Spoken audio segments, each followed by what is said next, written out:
Everybody, welcome to Dungeons and Dumbasses. I am Mike, the resident dumbass master for this campaign that is the Forgotten Five. Hell yeah. We didn't have a session last week. We had some scheduling errors, scheduling conflicts. So we're back this week, and we do took you fucking long enough. I wanted to do it, but I was waiting until he stops talking. You've been going a little bit on still. You've done it. You've done a soundboard, historically for a first time. Jesus Christ. So. You know what? Fuck it.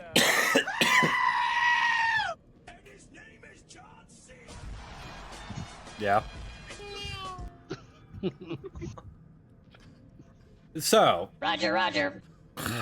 With that, we do sort of have an announcement. Not really, but kinda. I forgot to get that set up. Well then, early announcement. As soon as I get it figured out, so before next week, I'm gonna attempt to get us live streamed to TikTok as well as YouTube at the same time for this. Oh my god. And I am working on getting us a bunch of new merch. I'm working on designs for t-shirts and whatnot with kind of like symbolicisms of each of the Forgotten Five. So that should, in theory, be ready by next session or the session after. That means unsheath thy credit card. Exactly. So, outside of that, no new announcements. So we'll go ahead and hop in where we left off last week after this little break. Beneath the blue sun eclipse, the skies have died. The light is swallowed and the shadows rise. We are the Forgotten Five, lost to time. Five heroes of the Forgotten, trapped in the grind. Feel the tremors as the earth begins to bleed. An army of undead answers the Dark King's creed. Heavy is the burden of calamity. We bear the weight of endless tragedy. In this cursed night we fight and bleed for a dawn that may never be freed.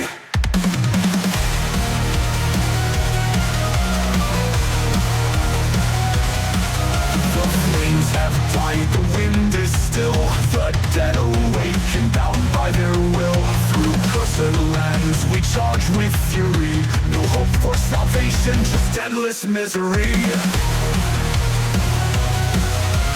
Blood rains down as the stars lose their light. An army of undead rises to claim the night.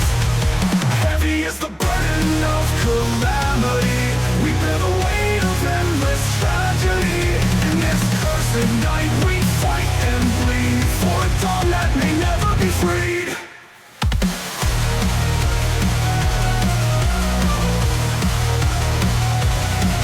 The flames have died, the wind is still. The dead awaken, bound by their will. Through cursed lands we charge with fury. No hope for salvation, just endless misery. Blood rains down as the stars lose their light. An army of undead rises to claim the night. Heavy is the burden of calamity. We bear the weight of endless tragedy. In this cursed night we fight and bleed for a dawn that may never be freed.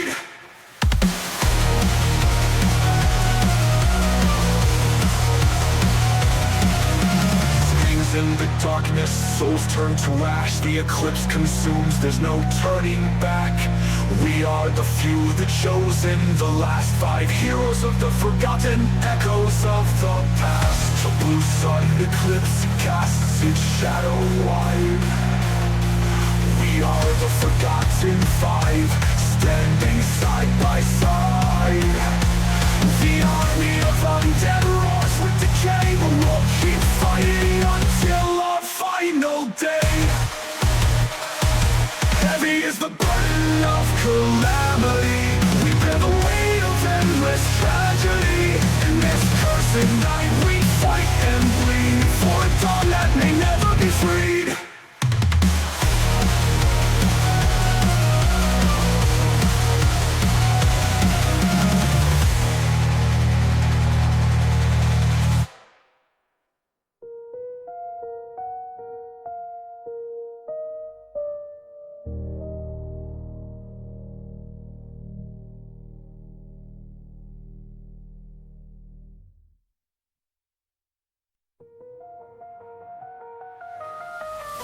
Beneath the blue sun eclipse, the skies have died.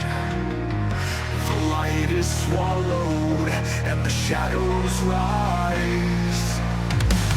We are the forgotten five, lost to time. Five heroes of the forgotten, trapped in the grind. Feel the tremors as the earth begins to bleed. An army of undead answers the dark king's creed. Heavy is the burden of calamity. We bear the weight of endless tragedy. In this cursed night we fight and bleed for a dawn that may never be freed.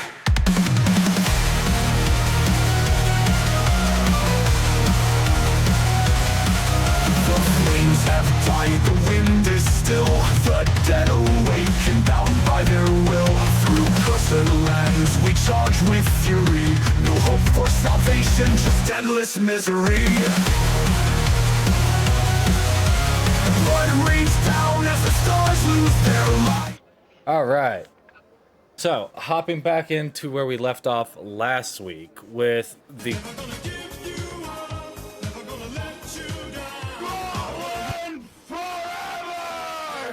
You motherfuckers.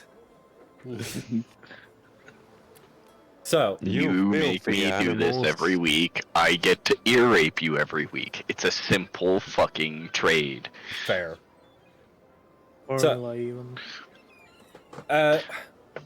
Picking up where we left off last week with the Forgotten Five in the city of Sentinel's Rest. You guys had made your way around town, found a crew. Well, no, that was back at the other city, Sangorn. Yeah. Here, you guys had made your way into town after sailing on the seas for a couple of months, selling your wyvern parts from the fight, and then getting into a fight with the general and almost some of her subordinates. You guys then went off and made some repairs and upgrades to the ship, upgrading the weaponry, the rooms, everything. You were told you guys had right around a week before everything was finished. So that's going to be where we pick up from. As you guys leave the docks and make your way up to the inn. There, like I said, there was a nice inn and the kind of regular inn. There is a decent amount of time before sunset, before nighttime. So, what would you guys like to do in the meantime? If anything, we can kind of do more of a sake of brevity, if you guys want.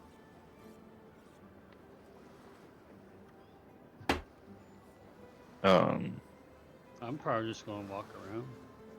Okay. I'm game for what you said. I Sake don't of know. brevity. I don't know what I'm doing. Yeah, I don't even Hang know where I out. am. Okay. we're just here. We exist. Are we all in the inn? Well, I mean, I guess right now you guys would all be at the docks. Mm. The inn's not Boat. too far away.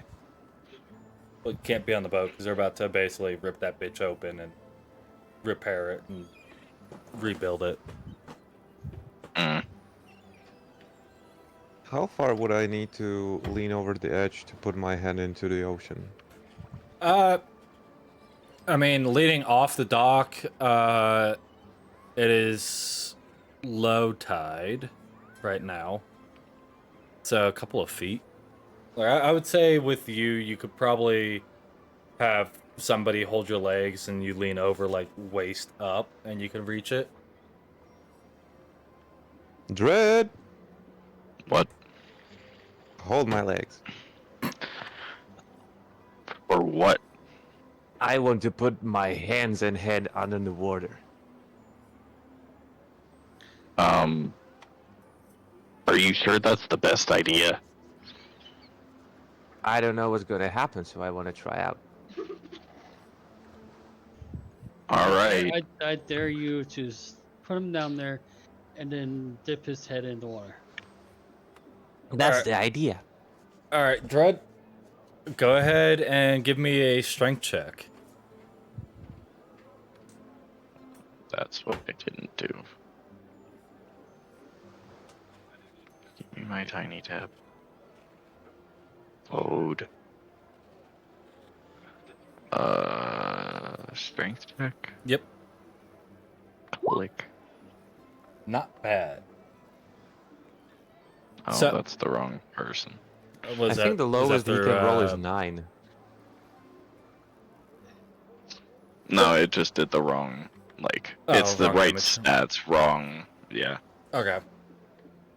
So, Jack, Yes. as Dread is holding your legs, slowly lowering you towards the water, and it gets closer and closer, you do watch like the steam roil off the ocean as it starts to contact evaporate near you, as your hands and head go below the water.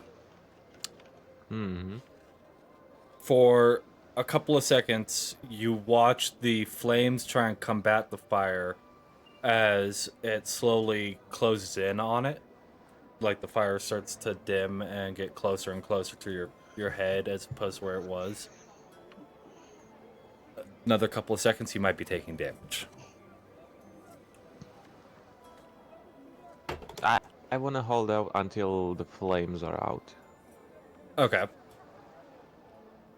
Staying there until the But flames go up. if I start to feel like it hurts badly, I will just ask him to pull me up. Okay. Fuck, how much? It's... Yeah, it's one of those. Waiting until the flames completely die out, you go ahead and take 6 points of damage. Okay. Mechanically speaking, Yes. underwater without a spell like water breathing, you will take 1d6 damage after the first round.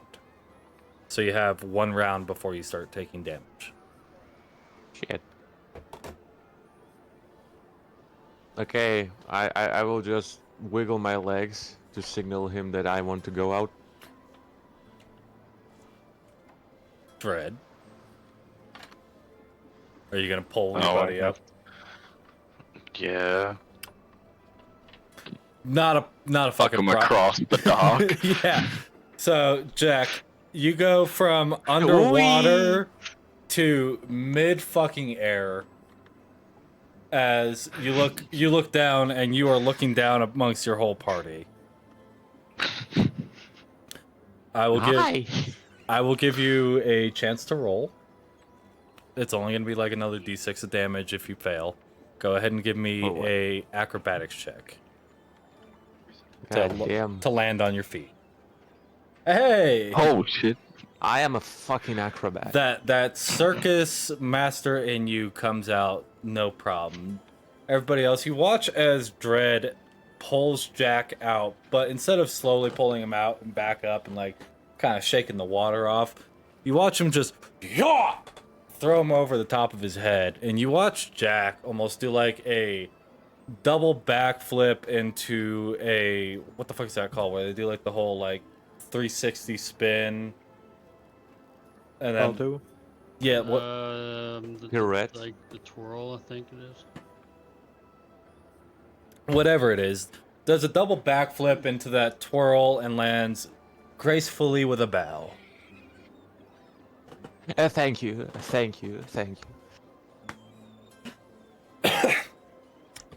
I'm just waiting for the time where I throw Jack and he doesn't land gracefully.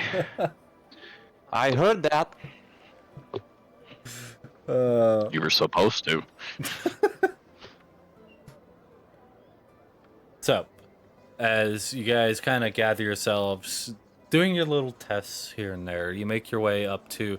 You guys did say that you were gonna go to the nice inn, pay the difference. It was like, I think it was like a total of like 2 platinum for your entire group for the week, or something like that with the voucher. Yeah. And it's only like a 10-minute walk away from the docks. But as you make your way into the inn, looking up at the sign, it reads I had the name for it. The fucking inn. No, it's the Sentinel Chateau. Making your way inside, it is a multi-level structure. On the first level, there is kind of a mix between a nice dining room. Like, it is a definite upper scale quarters type deal. There's dozens of tables, a nice stage with a curtain in the back. It's got, the roof has the concave structure for acoustics to project out everywhere. It's got chandeliers lighting up the entire dining area, and you do see like it has a long bar with a bunch of shelves holding liquor most of you have never seen before. Making your way in, all of you would see the innkeeper, who is a very well put together, very finely dressed young elven female. Welcome in. What can I do for y'all today? We are here. My ship's still working. We have vouchers. Oh, perfect. Go ahead and bring the voucher. And did they tell you price? Ish? Nah, they said it'd be about 2 platinum for everyone. Depends on how many rooms you want. For individual rooms, if you want individual rooms for everybody, yes, it'll be about 2 platinum. If you guys want to bunk up together, it'll probably drop down to about 1 platinum. It's up to you guys. What do y'all want to do? I'm down for I don't whatever. I mean, I'm down for the cheaper option. Whatever that is, so we don't spend as much money. Bunking up. Yes, So, we'll bump Alright. up then. okay. Everybody find a battle buddy. We do have rooms large enough for the whole group. With the voucher, let's say for the whole week stay, 8 gold. If you want the 1 room. If you Broom? want, Why do we need brooms for? I said room. Ah! If you want to kind of split up into multiple groups, we'll go, let's say 3 rooms, 3 pairs of 2. 1 platinum, 3 gold. What about the rest of the crew? Oh, I forgot about them. Yeah, that's what I was like. When you said 3 groups of 2, you're missing some people there, buddy. You know what, Dred? I think we should start looking for taverns with the finest wardrobes. You know, Shit. because we it's all you and me need to sleep. Well, let's say for the whole group, it'll be 1 platinum, 3 gold for all the rooms that you need for you and the crew. Okay. Now, are you guys going to head up to your rooms now, or are you going to get some food, eat some, or drink some drink and be merry? Is it already an evening? It right about now, rough time wise, it would be like 6, 7 o'clock at night. So like early evening. Any music playing?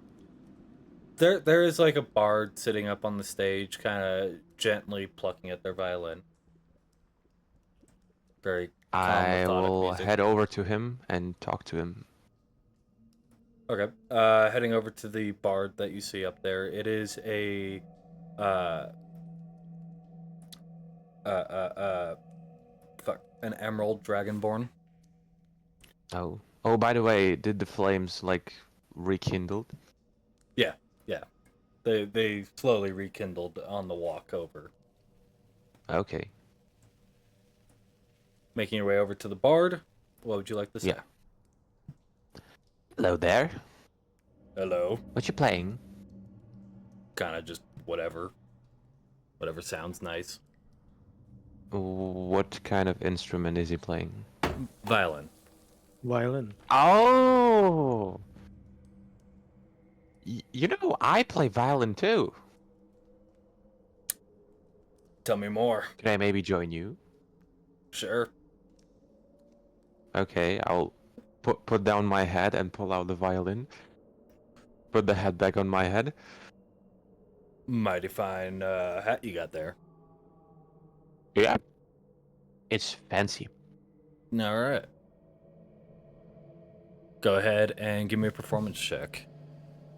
Let's see that natural 1. Hey!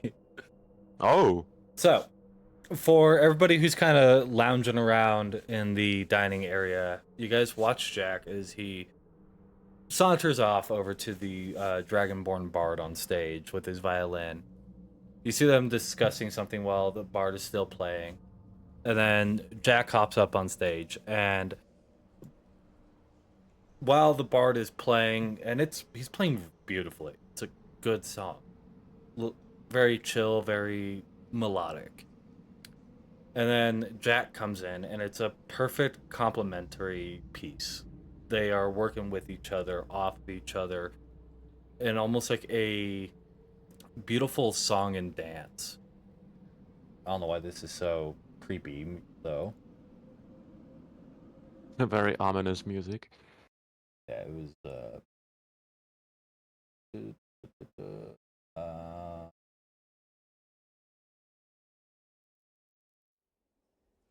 go. Hello everyone, we would like to play our favorite song, Everybody's Gonna Die. So yeah, as they're playing, it's very like a song and dance, very methodical, and it's a good piece. I mean, you guys have heard Jack play before, and it seems like every time he plays, it gets better and better. For those of you sitting at the bar, are you gonna get any food or drink? Yeah, I want to try some of that liquor that I've never had before. Okay. So, we've got quite a bit of liquor. What do you fancy? Usually a mead or whiskey. Mead or whiskey? Okay. Well, we do have a mead made specifically from the sap of the red trees that you see around here. It is very sweet, almost like a dessert. As for whiskey, we do have a some of that. perfect. It'll be 3 gold per cup, or 20 gold for the bottle. Oh, give me the bottle. Okay. Sang, Cran, Dread, You guys gonna get anything while you're there? Probably get some But why is food the and rum some- gone? and some liquor. Y'all got motor oil? You know, no. We do have oil because we do get a few warforged in here. It's We've got linseed oil, we've got lamp oil, we've got refinement oil. I think that one might be a bit more up to your liking. yeah. How Okay. much is that? Oil is really cheap, so 5 silver. Oh. Okay. Imagine the math. world where the machines have the best ways to get drunk because their drinks are the cheapest. And Cyberpunk 2077. for you, my fave friend, what would you like? How about a glass of water? I can definitely get you a glass of water. Let's call it Thanks. good at 3 copper. Alright. And for you, my blue friend, Get me the strongest liquor, and let me have some your good finest food. are you sure? Yes. Okay. A glass of the strongest liquor we have will run you about 30 gold. And our finest food will run you another 50. God damn. What kind of new food do you have up in the air? Well, this Boy. is the fanciest place you can stay in all of Sentinel's Rest. What's the cheapest meal you have? Cheapest meal will run you right about 3 gold. Yay. I'll take that. You buy the finest meal and they'll bring in the eggs and bacon. So as you guys sit around and get your drinks in you, saying the food comes out, it's a good looking meal. Like now I would say you would be pretty curious as to what the most expensive meal is, because on this it's got a massive steak, like a tomahawk steak. It's got these delicious looking vegetables, a like a rice kind of dish with it, this amazing, very sweet and decadent sauce for it. It's good. Definitely worth the 3 gold. Mm-hmm. And as you guys get into your cups as the night progresses, Jack's still up on stage playing, hanging out with the bard. Like a clockwork. I'll say, throughout the night, depending on how many hours you would like to play for, you can definitely make some decent money playing here. Definitely. As long as I can. Okay. I'll say before you feel the effects of needing to go get rest, you'll make 50 gold, Ooh. 30 silver, 10 copper. Nice. Before I would start to drink my glass of water, I would like to throw in 3 berries. Okay. I take it, straw, raz, and blue. Nope. 3 snow? Ice berries. Alright. Yes. You drop the berries into the cup, and you do watch the water as it, reaches a point where you know it should have frozen, but it's staying a liquid. Hmm.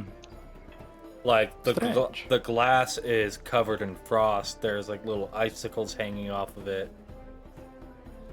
The water should have frozen, but it is still liquid. I'm gonna taste it. Just sip it. It's alcohol. Nah. No, Well, I hope not. No, but it is sweet.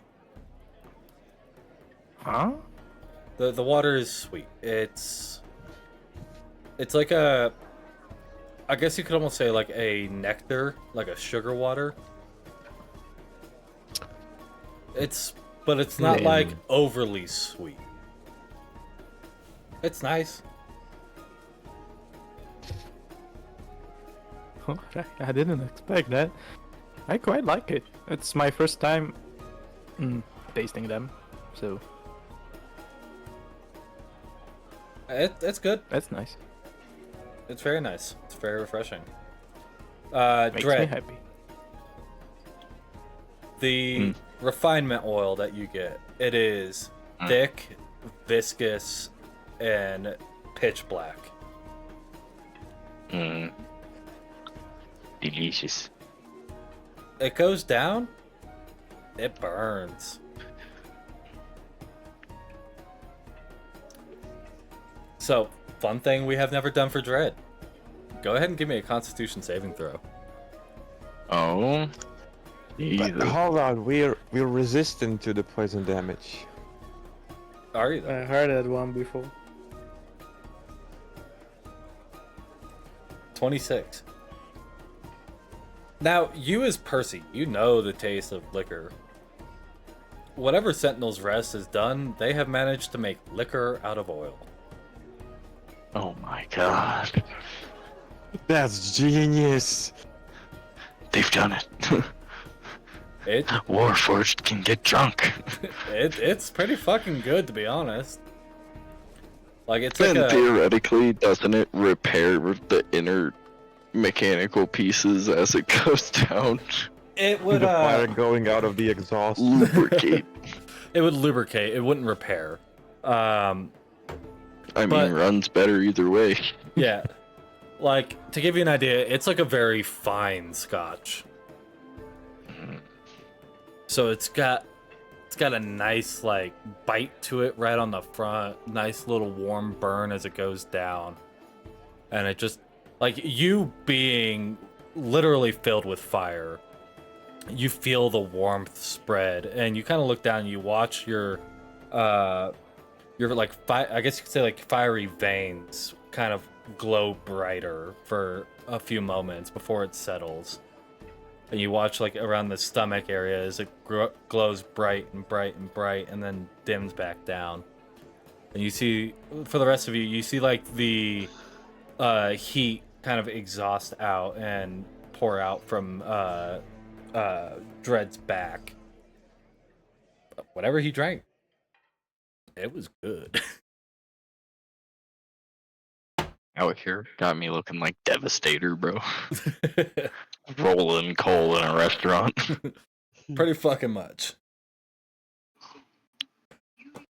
But as the night begins to wind down, and all of you start to make your way back to your rooms. All of you are laying in bed, getting your rest. Do I burn the sheets? No. Maybe. We'll see. We'll see how much of a dick I'm feeling like. Oh no. Wake up, your entire room is engulfed in flames. Just to be sure, I'll sleep on the floor. It's a Mike, wooden would I structure, buddy. forget? Huh? Would I forget about But something? Yes. no, I was just about to get to that. Okay. I was just As about to roll research. as the 3 moons rise, with their light pouring into your room, you feel like this pull, like you need to go do something. Leaving Okay. your fucking dick.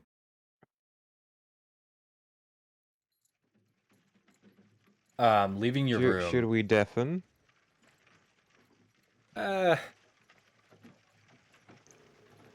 No, not yet. But as you leave your room and make your way out into the city streets, you kind of stand outside looking around. It's a nice cool night. You feel the cool breeze off the ocean.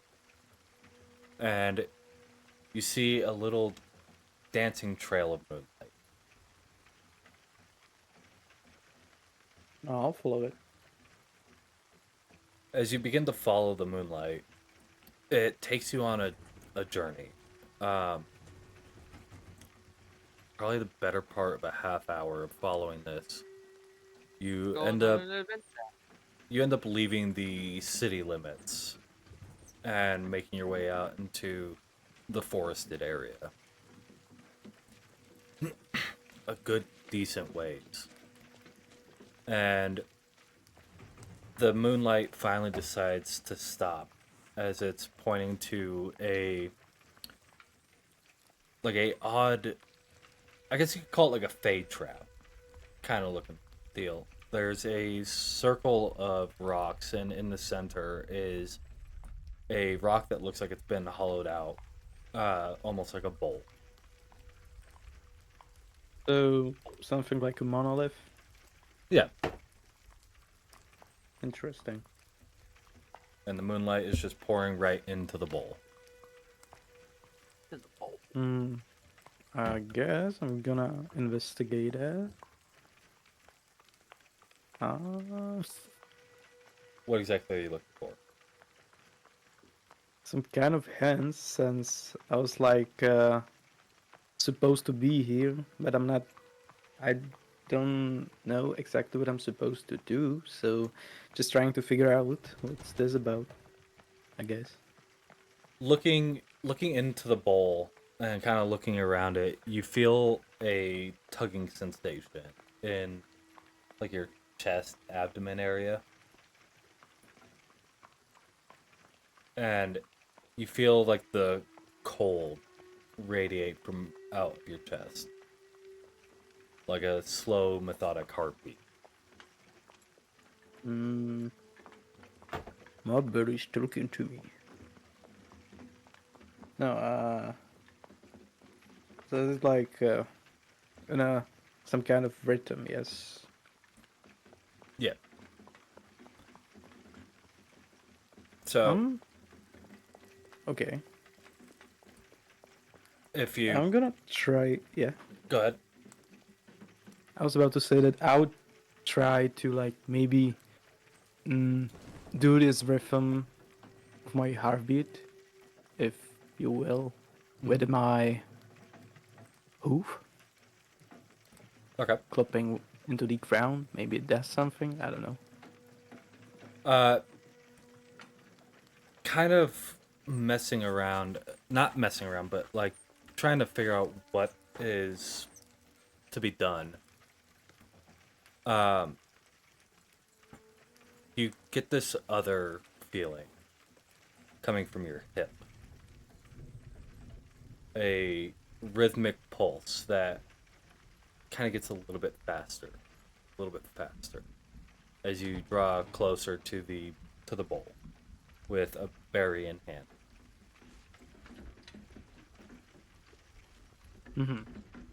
So it's like I would be dancing, basically, Yeah. moving into these rhythms from the parts of my body. Following the rhythm. Okay. Go ahead and give me a performance check. Just to see. Yeah, them. It's just like that time when you start belly dancing without knowing that you're actually doing that. Pretty much. Not bad. Oh, If it's my anyone, lowest performance. I feel ashamed. if anyone was around watching it, you do perform a very methodic dance, a very mesmerizing dance, just kind of following the rhythm as you feel it coming on. And from your perspective, you watch the moonlight as it grows smaller and smaller into a more condensed beam in the center of the bowl. And you feel that same tugging sensation, but from your knife. Do you go ahead and draw your knife? I'm gonna carefully try to touch it and see if it kind of stops. The rhythmic pulsing does not, but when you touch it, the pulsing almost becomes like like a confirming pulse. Like Okay. whereas it was like very like deep Like rhythmic, I would this know is that I'm now- supposed to do that. Yes. Yeah. And So I guess as I'm gonna draw him. okay, Draw the knife. as you pull your knife and you're holding your berry in your hand, without rhyme or reason, you lean down into the bowl and you start carving into the stone. And when you finish up, you look at it and it's a very intricate and detailed symbol of a snowflake with a giant tree in the background with all these fey arcane runes And that I'm doing purely on instinct. through my intuitions. Mhm. Like I would just know that I'm supposed to do that. Okay. Interesting. Mother, stop puppeting me! Oh, I'm not puppeting Okay. you. I'm just kidding, I'm not saying that. Okay. That's interesting. Okay. This feels weirdo. Why I'm doing that? I'm actually saying that. Okay. Do you place the berry in the bowl? Whoa. And it seems that I'm supposed to do that. I guess I do that. Okay. With the final rhythmic pulses, as you sheath your knife and you place the berry gently into the bowl, you watch as the berry itself starts to spin and levitate, and you watch these icicles grow out from the bowl, producing a stem. And in the center of the stem is the berry. Flowing out, you watch as the icicles form into the leaves and into the branches. And you watch the roots as they spread out throughout the bowl and into the rocks and then deep into the ground. And you watch these little white berries start appearing around the bush. And with the moonlight shining directly into it, it's a very clear, prismatic ice. And it reflects the light in different ways. It's a very beautiful scenery, almost like a kaleidoscope of colors and shapes and design. And for a moment, you swear you see your mother's face smiling at you in some of the light refractories. Okay. Does the environment around the bush somehow react to this Only in like that the happens? immediate area around like the actual bush. Like almost in a perfect little 3-foot circle. If the ground becomes frosted and cold, the ambient temperature around the bush is significantly colder, but for you it's a pleasant feeling. For me. Yeah. But does the environment accept it, like through just how to put it? Is it for the environment okay if just that bush appears to be there? It just doesn't like doesn't seem to affect the it accepts that. Okay. Yeah, it doesn't seem to affect the native species or plants. Other than that, I was thinking more about the environment by itself, so ground and everything around. So, Yeah, but it it's accepts cool it. that It it doesn't like doesn't really react affect it species. much. Just the immediate vicinity of the bush gets colder. So, this, I suppose, should help. Yes.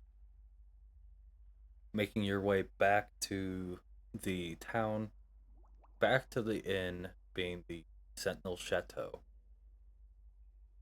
Crawling into bed, all of you find peaceful rest as the night can progress. I will say, for time's sake, we are going to do sake of brevity for the next couple of days while the ship is being made. Um, anything you guys want to do, real quick? I mean, I know you guys picked up supplies and whatnot. Uh, Restocked everything you need to do for the ship. Got you guys yourselves fixed up. Anything else that you want to do? There is the thing that people were saying the silver spring is drying out. And something's poisoning the supply, if I remember correctly. Uh, kind of asking around. Um, you do manage to find a couple individuals in guard-like attire, and you start asking about the Silver Spring. Yeah. You do see this one guard who is a kind of stocky but very muscular human, and he looks to you and says, "Oh, Silver Spring. That's that village. If you look across the port, you can just barely see it on the mainland." And is that the main water supply for the city? No, Silver Spring and Sentinel's Rest have a very intertwined relationship. Silver Spring has these hot springs that Oh. have like some form of healing properties. They are great for after months of training and just destroying your body to go there and relax for a day. You feel like a new person when you come out. So it's mainly a water for healing. Is that what you're saying? Correct. I mean, they do And work on like apothecary type things. Like they do work on making health potions and healing salves. But their biggest sale is the spring water itself. hmm Did you have any sighting of dryads in the area? No dryads. It's been, from what I remember, better part of 4 months now. The springs are becoming less and less effective. Uh, And you don't know why?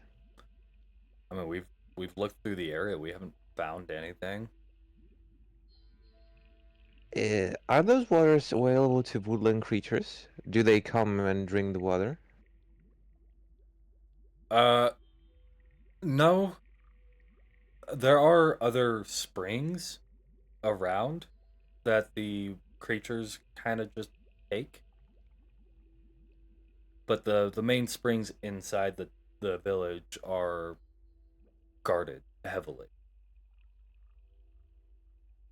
So there are springs in the village and outside the village, Correct. but they're interconnected. We're not entirely sure. They might be drawing from the same source, but for the most part we believe them to be separate but of the same. Like they might have been part of one lake at one point that Hmm. slowly dried up. We're not sure. And are those both of those sources drying out, or only the source outside the village? The source in the village, it from what I have been told, I haven't been able to go over there in a couple of months now, is it's not that it's drying up, it's that they're becoming less and less effective. So, Oh. in that sense, drying up.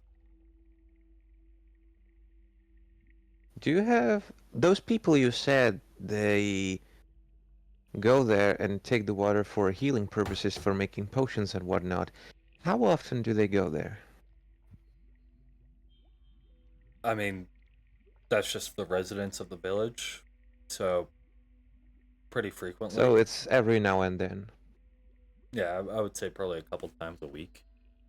Could you please point me out to some people you know that go there for those purposes? As for here in Sentinel's Rest, not anyone that I'm aware of at the moment. I mean, you would have to travel over to Silver Spring itself to talk to them. I see. Well, anyway, thank you for all this information. You've been very helpful. Of course. And word around town is that you and your crew are planning on heading up to Asha? Yes. Good luck. Oh, we're kind of aware what's waiting for us there. So you're aware of the barrier? The what? The barrier? Go on. We have a decent connection up there. And when we stopped hearing from them, we sent a scouting party to go check on them. And our ships were unable to pass a certain point. When the ship got close enough, we noticed almost like a greenish black haze encompassing the country. After having some mages take a look at it, there seems to be some sort of magic sealing off the country. And it's got 3 very specific bindings in it. What bindings? All the mages were able to tell us was there are 3 symbols, so they're assuming 3 keys. There is a skull made of multiple skulls, a pitch black face, and then a dragon's head. Okay. Whatever this magic is, it's, as far as we know, impenetrable. Well, that doesn't sound good. But anyway, thanks for that information. Here, have a cookie. Well, thank you. And I will just toss the cookie as if I was flipping a coin. And you watch him as he, like, kind of, cookie, tries to catch it with 2 hands. They're does. delicious. I'll take your word for it. So, after having that discussion, do you meet back up with the rest of the party? Yes, but before that, I want to roll for intelligence. Mm-hmm. If I can put the pieces together myself or not. I can't, because that's a 6. Yeah, no, I mean... Great wisdom, low intelligence. Something's kind of tickling the back of your head. You're not quite sure what, though. Yeah, all those things he told me, they mean something, but what do they mean? I mean, dragons, skulls, and black goo. What the fuck? But making your way back to the party, as unless so, here's how we're gonna run this. Unless somebody else has something that they want to do real quick, we'll say that this happens on like the last day before you guys set sail. Nothing from anyone? Okay.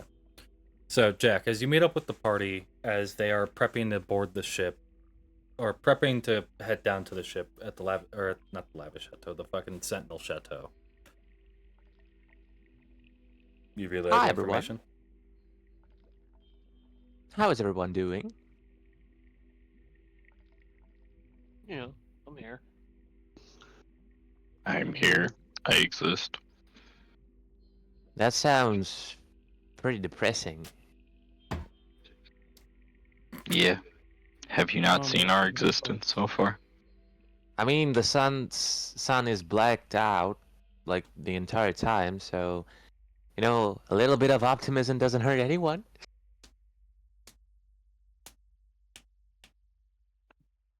Maybe. So, I was talking to Guard because I've heard some stories about the springs in the village or behind the village are stopping to work. I was talking with him about that, but also he told me that since we're heading towards Osha, there is some kind of barrier surrounding the entire continent or area or whatnot. And certain mages examined the barrier and they found 3 symbols. A skull with a bunch of other skulls, a dragon's head, and a black face or goo or something like that.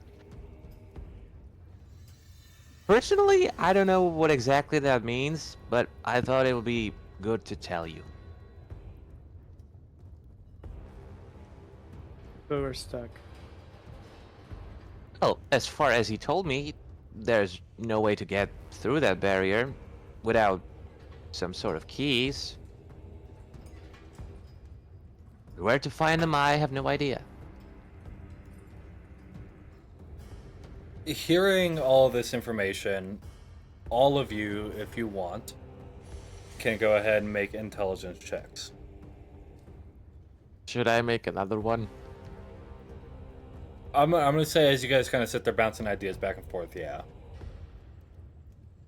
Let's see. Doom. Nope. I'm 1 point smarter, but it doesn't Why you help. Stupid. Because I have wisdom, I don't have intelligence. I am Okay. the smartest. I cannot be the smart. I don't So- have enough smart to be enough smartest. Between Sang, Dread, and Cran, Drax, you're too focused on prepping up to captain again. Jack, you want to make cookies. I have no clue. But between the three of you with the higher rolls, you guys kind of sit there and you think and you kind of discuss it for a moment. A skull made of many skulls, a pitch black face, and a dragon's head. That sounds eerily familiar. You know what I'm thinking about them? How many giants are back in our home? Giants. There's lots of giants. Like how? Like, can you elaborate? The important ones. The Titans. With the Cyprian. Yeah. Yeah, there were 3.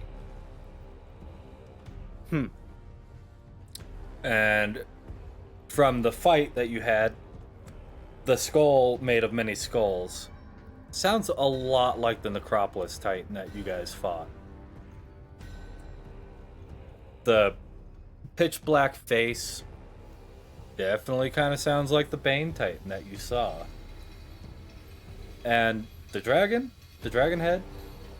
I mean, yeah, there was a giant zombified dragon flying overhead. I don't like where this is going. Would that mean there are defenders better with us? One more time. If they are within the barrier, so they are with us, trapped inside. I mean, if there are locks on the outside, why would you keep the key on the inside? Oh well, that's also correct. I was thinking, okay, never mind. Maybe because you're smart. Yeah, I'm smart, but not really that smart. So, kind of putting 2 and 2 together, you come up with 4. Well, shit. Sounds like the key to getting back in are these 3 Titans.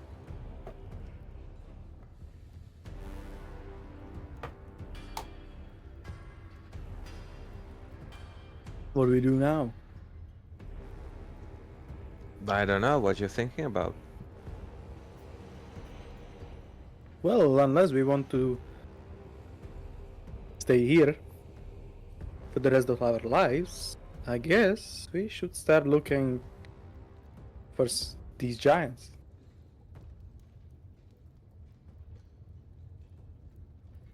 You know, I will climb up to the crow's nest.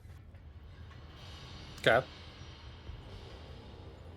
I want to look around. Okay. Give me a perception check. If this works, I'm a genius.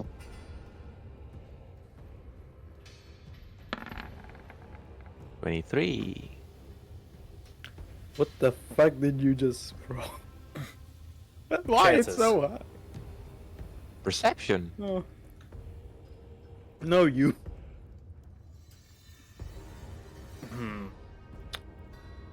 Jack.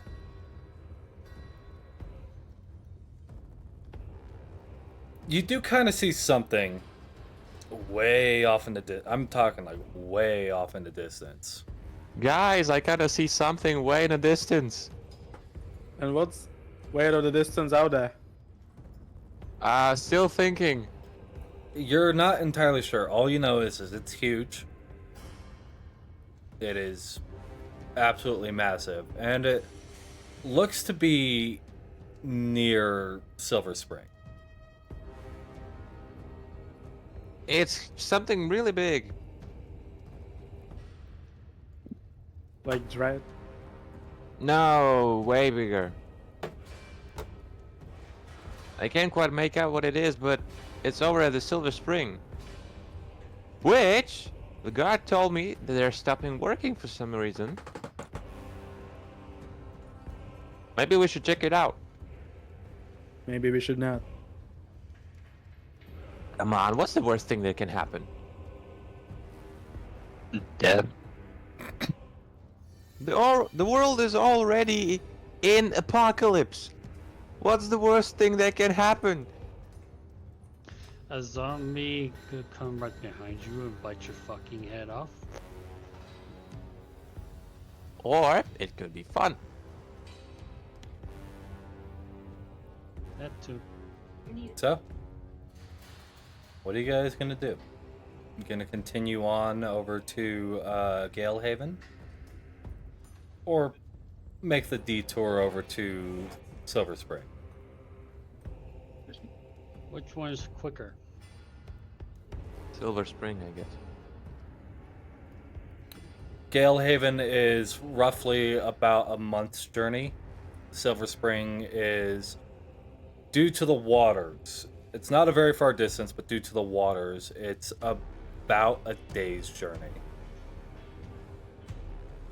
I vote the second.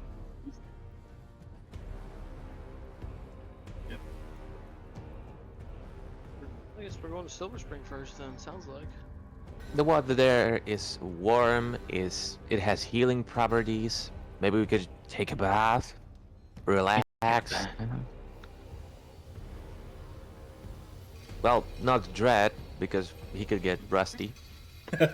Yeah. But everyone else can take a bath. Yeah.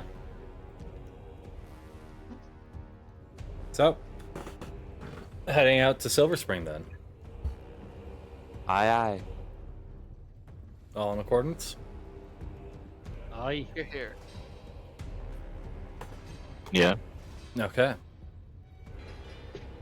So, as you guys board the ship,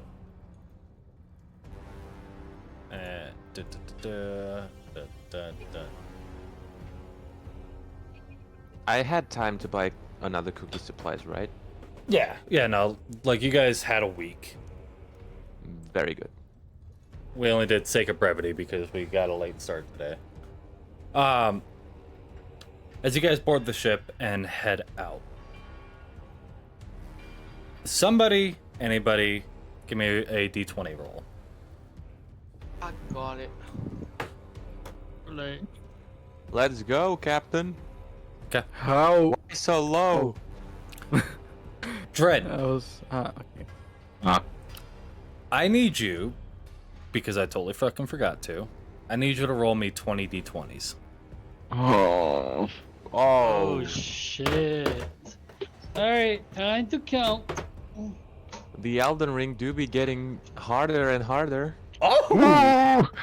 3 nat 1s, 2 nat 20s. Ay, Oh, ay, ay. I So don't like that number. that'll come in handy here in a minute. For whom? So, as you Definitely guys not for Percy. set sail into the strait in between Sentinel's Rest and Silver Spring, the day more or less goes by without a hitch as it turns into night. You're maybe about halfway through. Something feels Drax, as the captain and as somebody who's been on a ship for most of his life, something feels odd. You feel stuck. The ship feels stuck. The rum is gone. Are we moving? You think you're moving. It looks like you're moving. I mean, the sea's moving. You got a wake behind you, but you're not getting any closer or further away.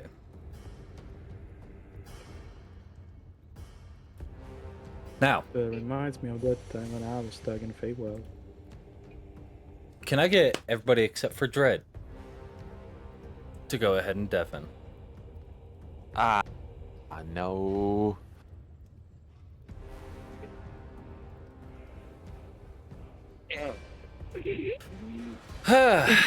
Dread. Been too long since you've done one of these for me, asshole. Fuck you. I'm sorry. You know what? This music kind of works right now. I can't hear it. I don't have the sound turned on. I should probably turn the sound on. So, as you're sitting there, mindscape into the sword, working out what you need to do, following this figure, and casting your spells, you finally get to a point as you're sitting there. You're exhausted. Percy is exhausted. He's tired. He's beat. He's worn. It's been months of doing this. And you finally get to a point where you start seeing a little bit more. You start seeing attacks that haven't happened yet. Attacks that could happen. Sometimes you see what happens if you go and do this instead of this. You start seeing different possibilities throughout these trials. You start feeling something awaken inside you, almost primal.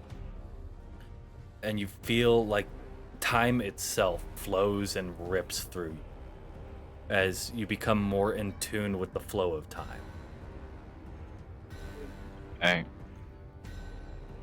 It gets harder and harder as it goes on. Even on the sections where you feel like you're doing phenomenal, you got this. You can't lose. You lose. Something is holding you back. You're not quite sure what, but something is holding you back.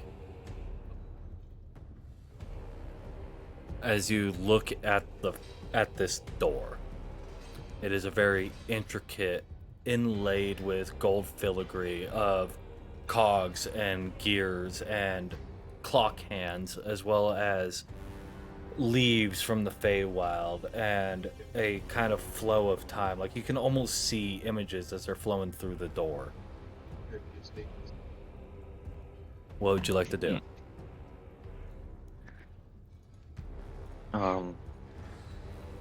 Is there anything else around the door? Or is it just me in a room with a door? Not even in a room. In a void. In a liminal space. There's just you and a door.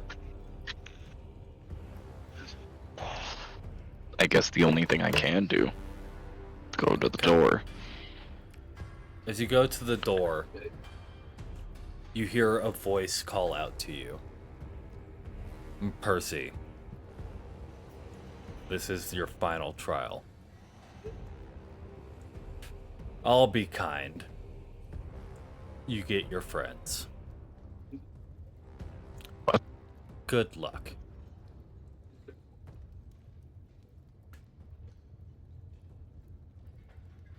Everybody come back. Was that like the cue? Like, Yeah, yeah. come on? Okay. Yeah. Wish everybody else would look up. Just spam at everybody.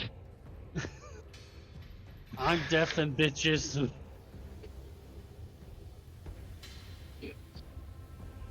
Wait, Mike, so does this mean I can open the other one finally? Yeah. Is it Well- done? Did you... I haven't put in the spells, but I did send Ah, you the you spell mother- list. I have to scroll back and find that, but okay. So I Should- can actually do Shouldn't all be of too it far. now. I'm Alright. waiting on his fucking shake. What happened? Okay. Hold on. Oh yeah, I told you to ignore that. Oh, now he looks up. Yeah, right. So, yeah, come on. Yeah. I bought some. I need to open up something I bought an Airstream. because I need to have it as well. I can just open up that phone. So, for everyone else, as you guys are sitting there and you feel like the ship isn't going anywhere, you finally get to a point where, God, why do I got so much shit?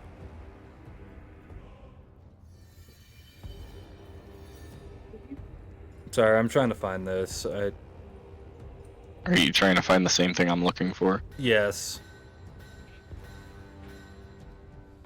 There's so many. Dude, I have so much many shit. to choose from.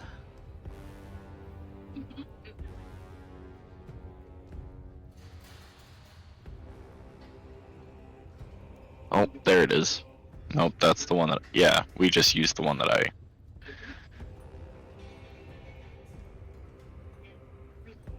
You found it? Yeah, I'm just pinning it. Okay. So, as all of you are sitting there on the ship, kind of doing your own things, Drax, you're sitting at the helm, you know, captaining the ship. Jack, you're down in the galley with the chef cooking.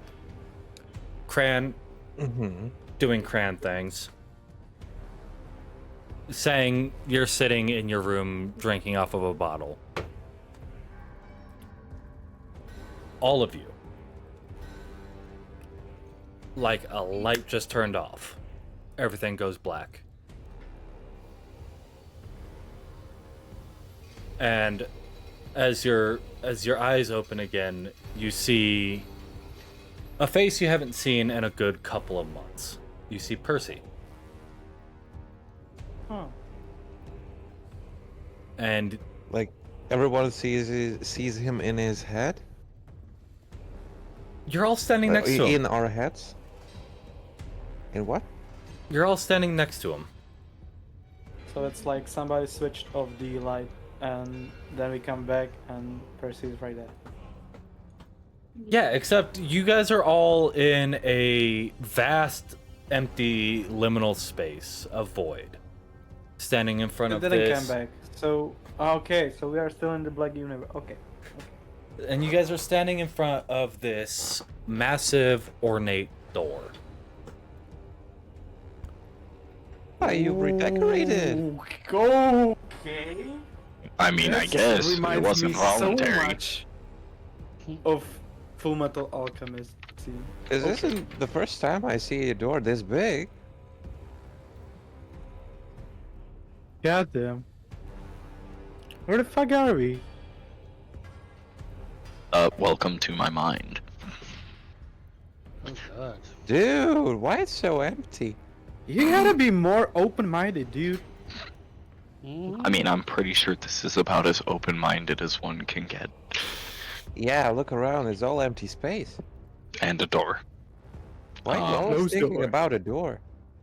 Well, because there's a fight for us behind this door.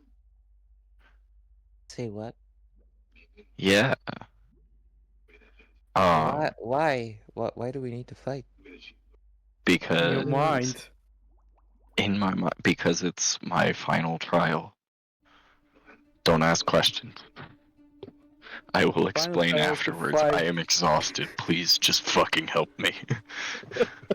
Oh yeah, sure, no problem. Want a cookie? You know, Jack, I sugar don't know energy how much boost I before trust the your fight. cookies. Oh, don't worry. Trust They me, only kill don't- animals. Does he? Don't give him Does he the even edible know? ones. The Jake's cookies now? Makes We cookies? don't need another person getting fucking high off of some edible You would cookies. have cookies that get you high. Besides, we're No, in his we're- head. This is the metaphysical cookie. It wasn't about. Yeah, Okay. well, all I need is dread to do any of that, so can we just get along with this fight, please? Ah, yeah, sure. I crack my hands. Let's do this. Jack still reacting to Percy like it was him who was in hell with him for all that time. So, Can I knock on the door? yeah, I mean, you knock on the door. Nothing. Hello. Well, no one's home. Well, I guess that there is no fight to fight. Can we just go home? Percy. Do you open the What? door? Yeah, I guess.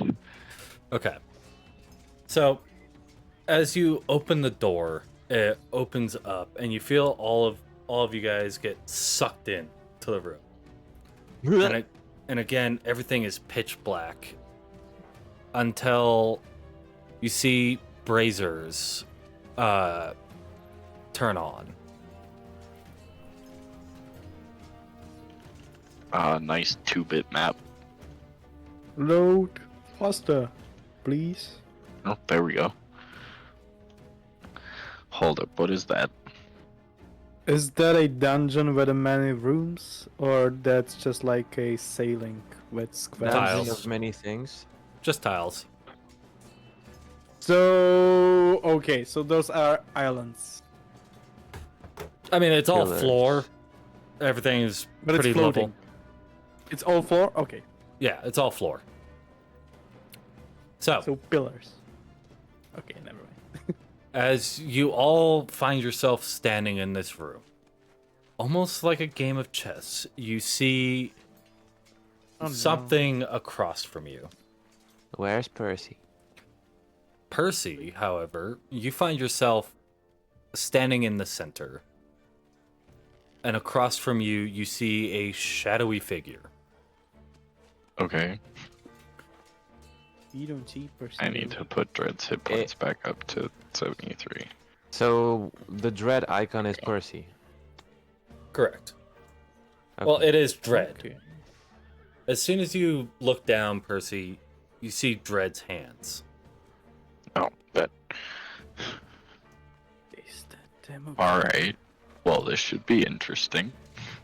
And I am As- Optimus Prime. as you look across to the shadowy figure across from you, you watch the shadows dissipate is. off of him as he becomes more solid and tangible. And you see, for everyone else, very hard to see, but almost see two Percys. It's weird. Huh? Are they looking same, but or just like shadowy Persian? No, from a distance, they look almost identical. However, Oh, Percy. Hey, Alright. Dread, why is Percy? Why is he Shadow? I don't know. Percy, from what you see, you don't see Percy. You see a relative of yours. Someone who you never got the chance to meet, but you have heard a lot about. You see a regal, well-defined version of your grandfather, or great-grandfather. Oh. You see him, you know his facial features. You've seen the portraits. Yeah. You see the beard, the hair, the eyes. You see it. And you see him in his regal clothing. And you see the original form of Time Weaver in his hand. Oh. And he just floats aimlessly over to you. And he starts floating around you. Well, can't say you did a bad job making this suit. But how well is this suit going to help you? And he is going to come down with an attack. Okay.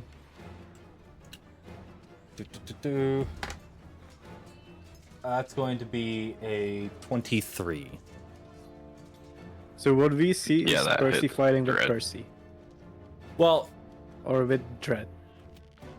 not you wouldn't like from a distance. He looks like Percy. Like Okay. No, family I understand. resemblance. Okay. Yeah, like family Yeah, yeah, resemblance I looks see. like Percy. I understand. Cool. Them pixies all the same. The genetics. Racist. So, Dread, you're going to take 13 points of slashing damage. Okay. And with that opening move, I'm going to have you guys roll initiative. God damn. Who am I rolling initiative as? Dread, Percy. Okay. Of course, I get a nat 20 here. A 9. Oh, that's Stop good. complaining. Okay. They both got nat 20s. Whose dex is higher? With the same modifier. That's cool. Sang, what's your dex? 2? So 14. All numbered. Yeah. What's yours, Drex? 14 plus 2. Okay, both of you roll just a d20. A higher roll goes first. Rock, paper, scissors. Rock, paper, scissors. They have cams on. Come on. Sang will go first, and then Drax.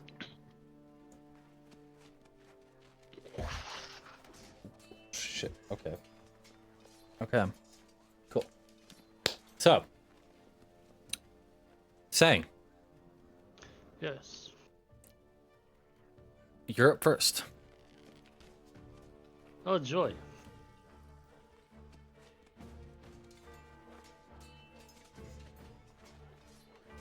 Let's see here.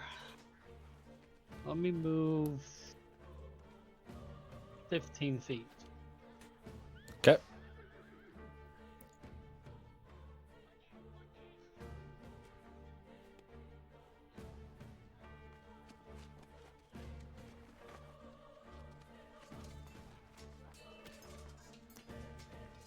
Now what? No, in my turn. Just gonna move 15 feet? Yep. Drax.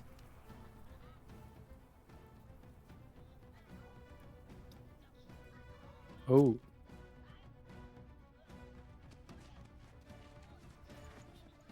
We're so far away. Oh no. Okay. There, and then... Wait, who am I attacking? What? Huh? What am I attacking? The shadow things on the other side? It's on you. You don't know yet. Attack Dread.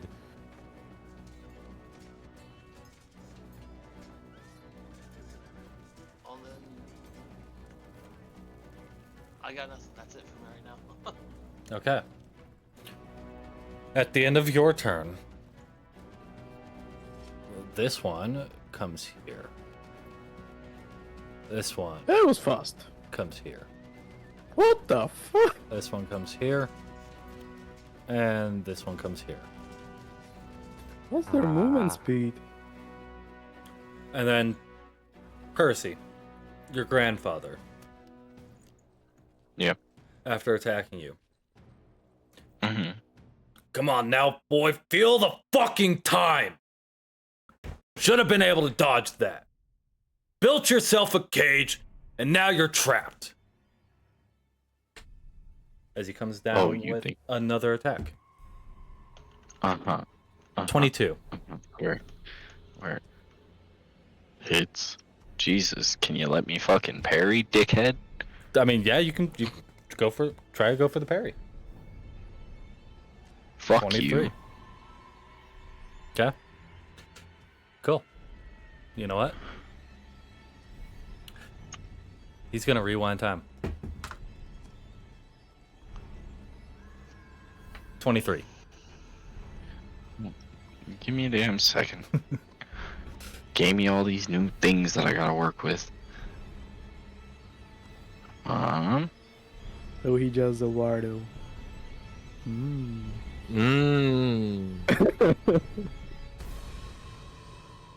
Who knows? He knows. A man of culture knows. I cast hold on him. Okay. Hold up, Grandpa. I need to catch my breath. That's a wisdom saving throw, right?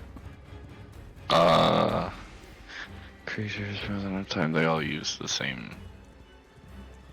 Where is it?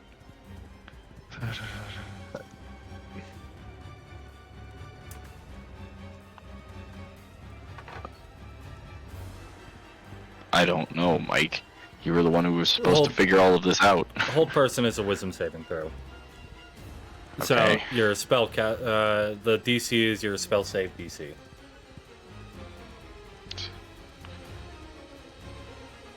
Uh, 14. Okay, well he got a dirty 20. Damn. So Alright. Well, you, since you you are- reround time, I get to parry again. go for it. No, Didn't work. Damn. you take 18 points of slashing damage.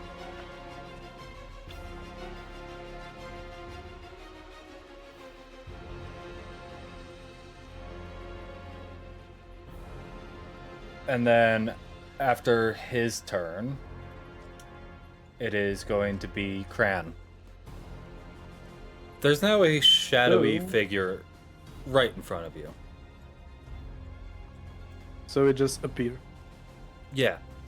Almost just straight from the ground. And as you watch the shadows coalesce, you see something. Someone. And that shadow? Yeah, Familiar someone? very familiar. Do I need to roll for something to see better? No.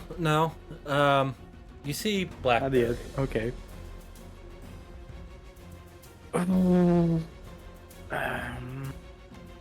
So that's how it is. Okay. I guess I'm gonna try to call family. Okay. Oh, fuck. Does it do something? I've never. It's been a while since I've seen some of them. Yeah. Yeah, you could summon one. What are you summoning? Well, strawberry. Okay. You see a shadowy spectral version of Strawberry. Okay, I'm gonna fetch him. Oh, you already got it. Cool. Yep. Okay. Okay. Uh.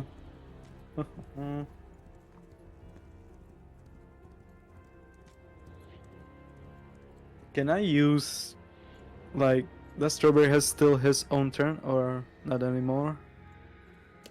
You're not sure at the moment. So I'm just playing with the turns I have. All right. I'm not sure if I can. All right. I'm gonna try to step back. Okay. Taking a step back, Blackberry is going to get an attack of opportunity on you. Okay. It's all in the moment, like after all that time you are still here, and I'm backstepping while saying that. Does a 17 hit? Yeah, I'm pretty sure it does. Okay. How much? You take 9 points, 6 points of slashing, 3 points of fire. Will that have some side effect? Not that you're aware of yet. Okay. With that, can I try to Eldritch Blast him with my pan flute? Yeah. So you go to Eldritch Blast with the pan flute? Yeah. Okay. Will that happen? As you lift up your pan flute to shoot the berry through it, how you normally do your Eldritch Blast, the berry just rolls out of the pan flute and hits the floor. What? It didn't seem like that worked anymore. Ah, shoot. I'm just gonna put the pan flute away, and I guess that's it for my turn. Okay. At the end of your turn, we come up to Jack. Okay. Jack. So, what I would like to do is pull out my fancy flaming sword out of my head. Mm-hmm. And the next thing I want to try is cast daylight on it. So in a 60 feet radius from me, there is a bright light, and another 60 feet is a dim light. I want to see if it does something to those shadowy guys. Okay. So, what you see when you cast your daylight and pull out your flaming sword is you see the shadowy figure as not a shadowy figure anymore. Okay, what is it? It's a giant with a very, very familiar face. Oh no.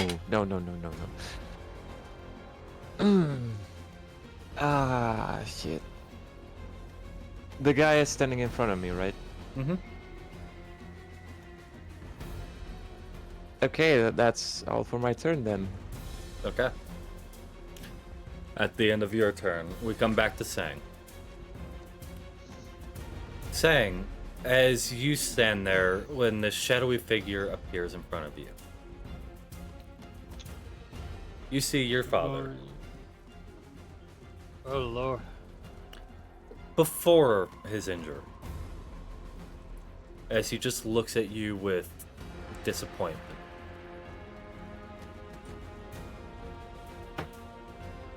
Do wrong this time, father. There's no response. Was it already Jack's turn? Yeah. Yeah, Are we in the new? new round. Yeah. So Yeah. can I roll initiative for Strawberry since we're playing him as I should do? It should have initiative of its own when we play it normally. Yeah. Okay.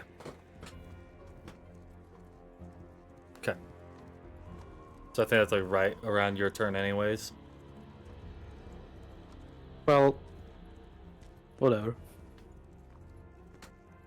So, saying, what are you doing? I'm going to go ahead and pull out my one-handed spear. So, the bolt of cord. Yes. Okay, yeah, that's gonna hit.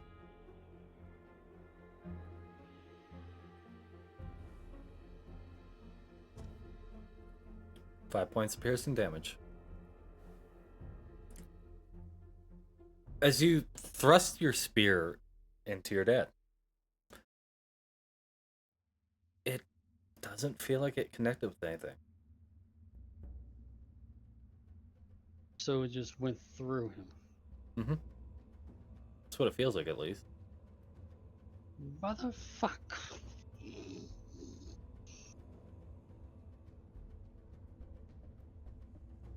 Not even like a two-handed spear? I mean, it didn't feel like it connected with anything. Just felt like nothing was there.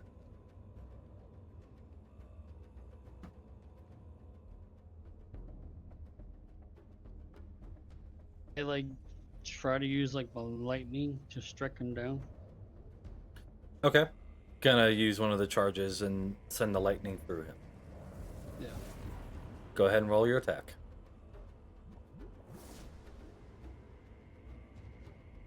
That'll hit. Go ahead and roll the lightning damage.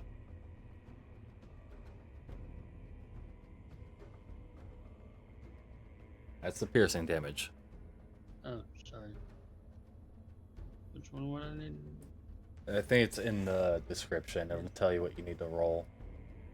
I think it's like 2d8. Okay, I mean, just, Let me double check for you. yeah.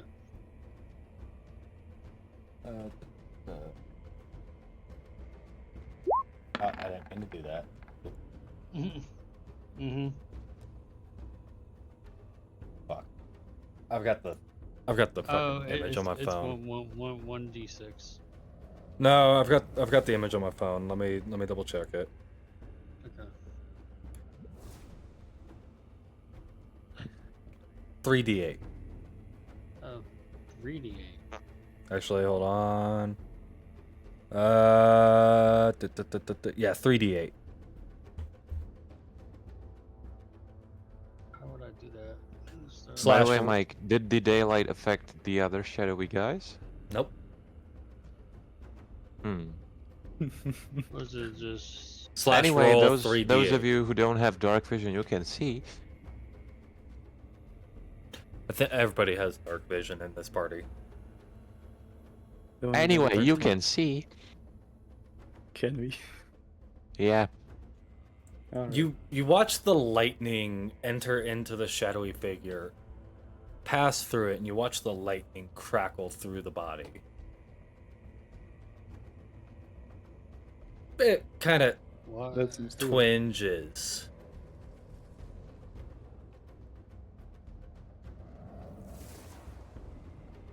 What do I got to do to fucking kill this piece of shit? I don't Throw know, shit but at it. you've got you want the movement left. inheritance so bad? We'll work it out. Yeah. I don't Um, think this will be solved by damage. At least not physical one. So you're gonna move away. You're gonna stay there. Move away about 15 feet. Okay. As you go to move away, it gets its attack of opportunity on you. Does a 17 hit? No. A 17 does not hit. Okay, cool. Then you move away. At the end of your turn, Yes. Drax. Yo. You see this shadowy figure appear in front of you. It's a face you're very familiar with. One you've looked up to for damn near your entire life.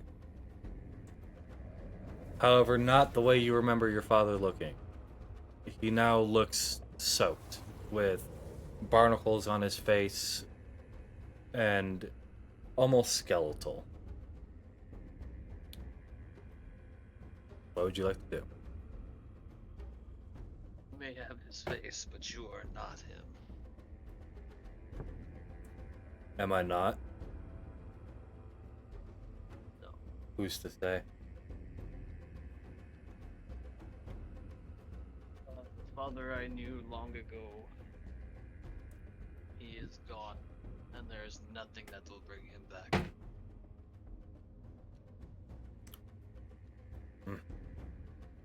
What do you do? So, like, I'm gonna like look down and like casually kind of just reach.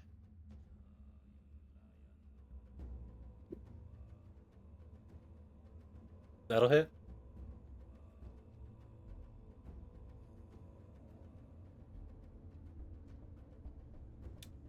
As you pull your father's pistol, freshly minted, you pull the trigger. Fuck. I need. That'd be Cran. That would be Sang. Oh. And Percy and Grandfather? Jack just get out of it. No. Did I, what? fuck. Oh, Explosion. no. No. Pistols are fucking loud without ear protection. Oh. Especially in an echoey chamber. So Yeah, but anyone aren't those with pillars that we're standing on? no, you're on a floor. If this is a flat floor, it's just tile. Those are just tiles. That's all it is. Oh, I thought they were like, I thought. No, the only thing raised up is the braziers.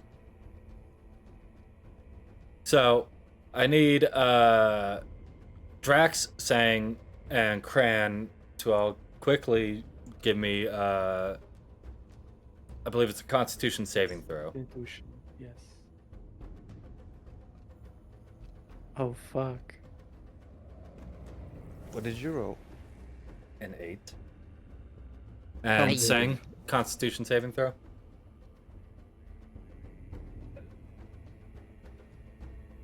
Sang.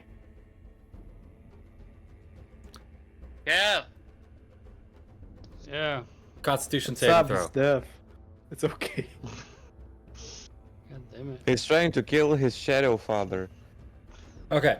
Sang is the only God one damn. out of you three who is not deaf at the moment.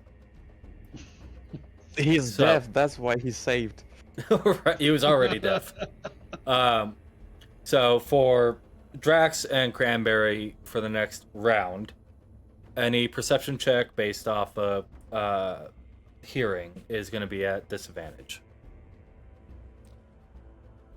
If we do that. Correct. Or if you try and have a conversation, you're not going to be able to hear them for the next Okay. round. It's just going to be loud tinnitus, ears ringing. But that's your first attack, Drax.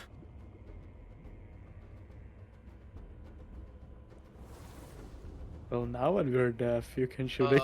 So for my bonus action, where is it? Where is it? I'm going to rage Okay. and Sun Song. Ooh. Okay. So, fun little thing bad. for you. When you rage, you notice almost like a faint mist kind of roll off of you. And you feel a little bit quicker. For the duration of your rage, your movement speed is increased by 10 feet. Oh shit. Okay. Hmm. Oh, the fuck, boy. And yes, a 25 is going to Cool. hit. And as you come down with a swipe from Sun Song, You watch as it cleaves through your father, and you watch the smoke billow out and recoalesce. He did piercing damage though. Yeah. You know what Drax can do right now? Indeed. I mean, to be fair, I feel like Sunsong should have. It does give out radiant damage too. Mm-hmm. I'm aware. Nothing, just nothing. Nothing. Oh, alright then. Is that the end of your turn? Yes. Okay. So, Dread, as you're sitting there locked into combat with your great-grandfather, you see him kind of step back. He looks you up and down. Oh, how far have we fallen that this is what we've become? My dear child, I pity you. And he's going to cast Hold Person. What is that? Wisdom saving throw. DC 18. Damn! Meets it, beats it. Could have As- been. No, it wouldn't have been. But it's close. As he reaches out with his Hold Person spell and feels it fizzle off you, he looks at you. You see a little smile. Guess you're maybe a little bit more resilient than I thought. Um, Where I was reading.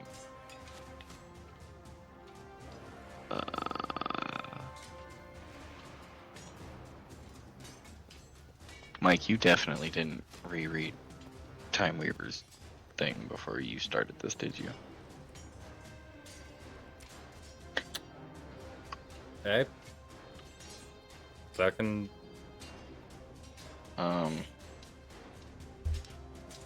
I'm gonna consult Time Weaver.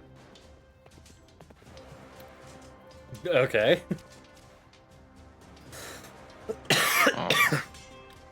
What do you Give me a consult? second. Well, before I start talking to my sword, motherfucker, can I do... Is time stop available to just, like, happen on the entire area? Time stop stops everything except for you for 6 seconds. Okay, so I'm By gonna the way, cast time stop. What? I'm gonna send you a DM. Okay.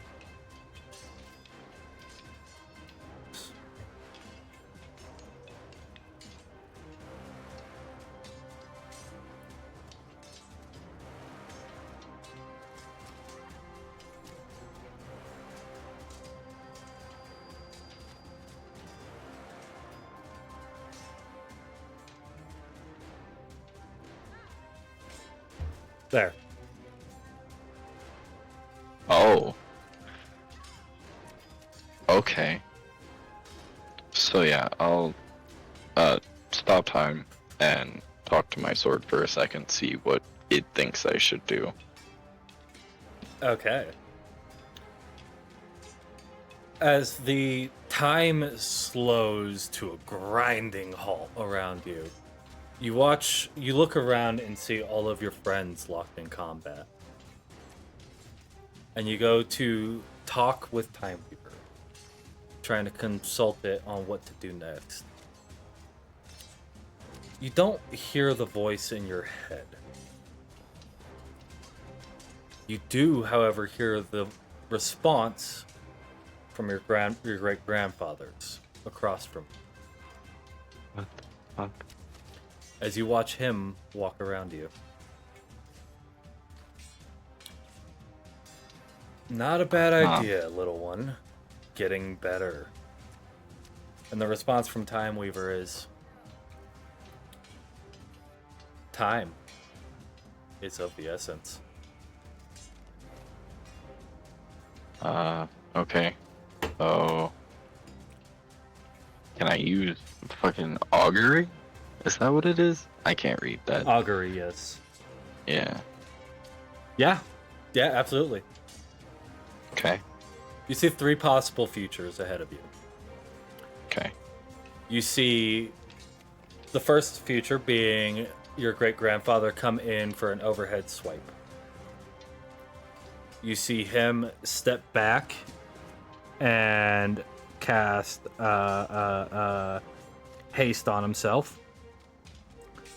Or you see him jump right in front of you and cast bestow curse. Mm. Okay.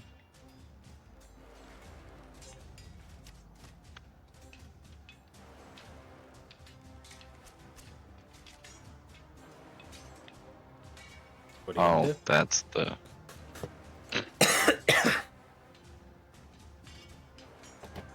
Oh, he has Time Weaver. I can't do that. Damn it. What do you do? Grandfather, I'm sorry. Well, you see, I'm gonna beat him to the punch and cast Bestow Curse first. Fuck yeah, okay. Bestow curse is a wisdom saving throw against your spell save. Yeah, DC 14. It's a 13. Okay. So close. Disadvantage on save checks and attack rolls. Oh. And he Come is on. now slowed. Come on. Oh. You, as you feel the curse wrap around his body, he kind of looks down at himself, looks up to you, and smiles and says, I was gonna do that. Haha, sucks to suck, shitter. Hey, Mike. Hmm. I would like to rage. Yes! Go ahead. Nonchalantly. Alright, so now that I'm raging, Mm-hmm. he's got a curse. Mm-hmm. I put a spell on you. That'll hit. And that means that the next one. Oh. You remind me of a man. What man? A man with the power. That's. Temporal echo. Oh, yeah. Yeah. Oh, yeah. Temporal echo. Oh. Too bad You everyone forgot. else is frozen and can't see this. Well, no, they'll actually see all this happen after time stop ends. Yeah. Okay. So, full damage. Time Weaver. Oh, yeah, I forgot rage is damage too. Yeah. 2D, so 20 The rage box. plus 14, 34. 35. 37. 36. 20 plus 14 Oh, plus yeah. 2. Yeah. 36. Okay. Fuck yeah. Damn. Alright.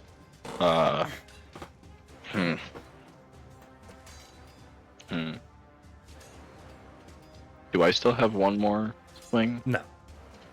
No. That's it. Two spells and an attack. The only reason why you got the 2 spells is because you did time stop. Yeah. Alright. That's it. But with time stop ending, after you, it is now Cran. Right? No, is it Jack here. first, then Cran? I forget. It's Sun, Shrex, because they had 22. No, it's Cran, then Straw, then Jack. I think I had the lowest. Yeah, you do. So, So, yeah, it's my turn, and I guess... Well, my Eldritch Blasty doesn't blasty enough, so... So- I'll try something else. when your turn starts, 2 things of note. Okay. You feel a call to you coming from your hip. And you also get this like twinge of pain in your eye as you, and if you reach up to touch it, you feel like around your eye starts getting colder.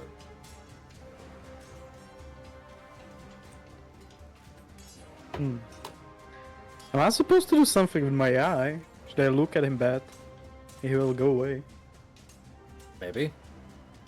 Blink, motherfucker. Blink, motherfucker. Should I?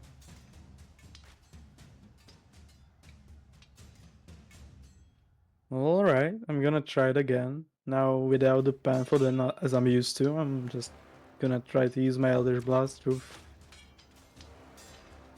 my head. Through my eyes. So in the eye that is not being affected, you can see out of the corner of your eye this almost like icicle-like structure forming. And you watch as it fires off with a beam of almost frost behind it as it hits your brother square in the chest. Does it? It's very low. It's 13. Yeah, no, it hits.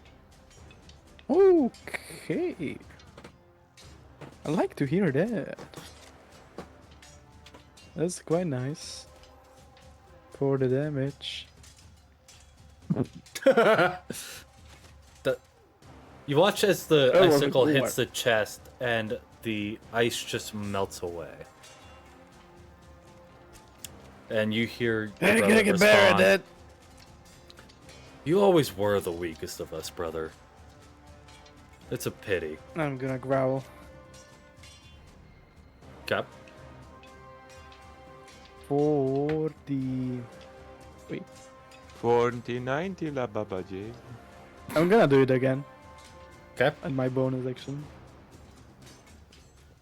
That's gonna hit. Please, no more than one. Please. Oh, yeah.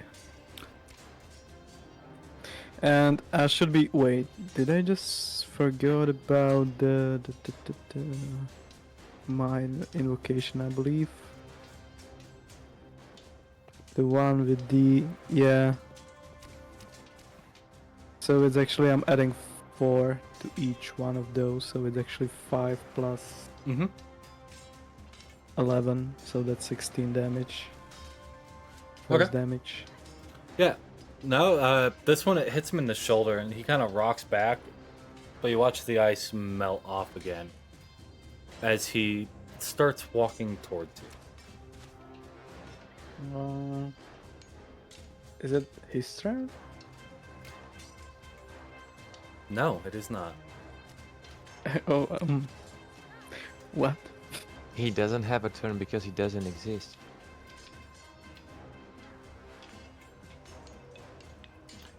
It's in my head. No, it's actually in Yeah. Percy's head. Shut up. We're all in Percy's head. He has multiple though. He has Dread's head as well. Yeah, Oh, he has shut two up. at least. Okay, so can I make an action for a strawberry then? Before he gets Yeah. to me? Go ahead. I'm gonna command him to ram him. But also I know how that's gonna end. As you command him to ram him, as he runs up and through. Yes. Familiars are not supposed to do any damage attacks. Yikes. Unfortunately. What the fuck is wrong with you? And you see Strawberry just kind of look back, look at you, and like lower its head. Aww. Well, at least I know how to shoot my Blasty Blast. So that's something. Where is he again next to me? Yeah, he is. I'm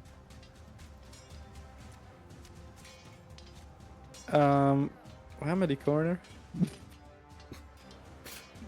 I'm at the corner. I don't like that.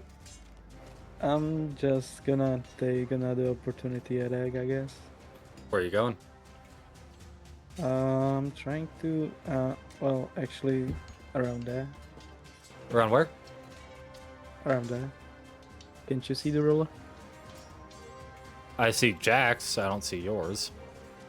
Oh my god, why the fuck I'm looking at Jack?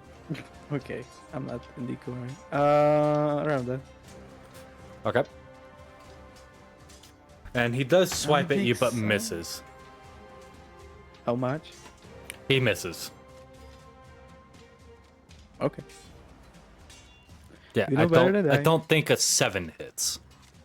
No, no, no, no, no. Not that low. Yeah.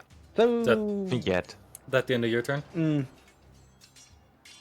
how much did strawberry move this turn? This Approximately. turn, I want to say right around 30 feet? 20 feet. 20 feet. Okay, so, I'll go back there, Okay, and that's it. perfect. All right, Jack. You are face to face with a giantess that you are all too familiar with. Yeah, I think Jack would still be pretty much stunned. And just talking to the girl, like, your face. I know you. I heard your voice the night I woke up. You were crying. And she's going to look at you. And in like a little kid, you hurt my feelings voice, she's going to say, "Why did you leave me, Jack?" No, I didn't leave you. I got lost. And I'm trying to find you. What would you like to do on your turn? Nothing. I'm not attacking the shadow at all. She's gonna swipe at you then. So the doll with a sword. 16. No. Okay. She misses with both of her attacks then. I didn't leave you. I promise. I didn't. Okay. It's at the end of your turn. Yeah. Okay. On Sang's turn, Sang, your father speed blitzes you. And he's going to make an attack. Does a 19 hit? Slightly. Okay. From what you see a very, very familiar short sword. Almost like a piece of ocean ice, sculpted and rounded with its blue blade. As you take Hang on, 7 is points this of the- piercing damage as is it this enters the, into your gut. The image that you sent me. Okay. As that blade enters your stomach, your father looks you dead in the eyes and says, "I expected better from you. You left the family, you left everyone behind when I couldn't do anything to help." But father, I wanted to go on my fucking own. It is your turn. So therefore, since you stabbed me, I'm going to stab you. Hits.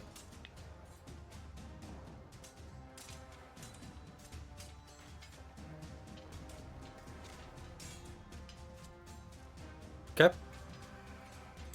As you thrust your spear while holding on to the blade in your stomach, the spear passes through harmlessly. Then again. Let me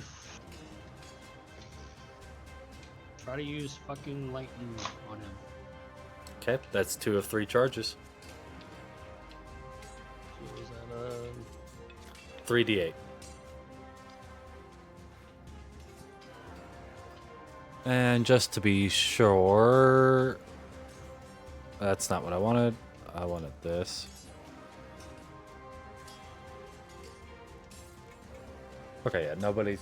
Okay. You watch the lightning once again ripple through the body and dissipate.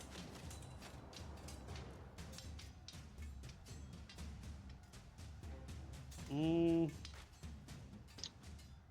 going to just go ahead and move back 20 feet. Okay. Moving back 20 feet.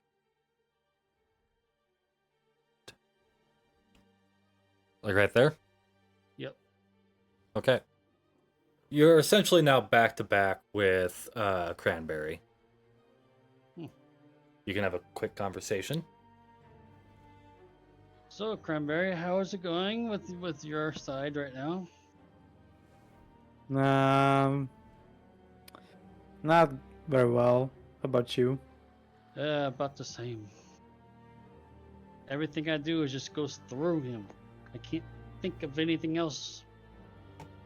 Well, I figured out that I cannot bend food anymore. I see. But I can blink. And with that, we roll over to Drax's turn. I forgot.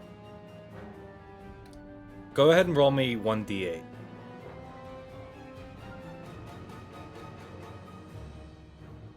Perfect. Thank you. For what? Pretty good. You said something that worked. Huh? There is an emotional damage? And you're saying that now? How dare you?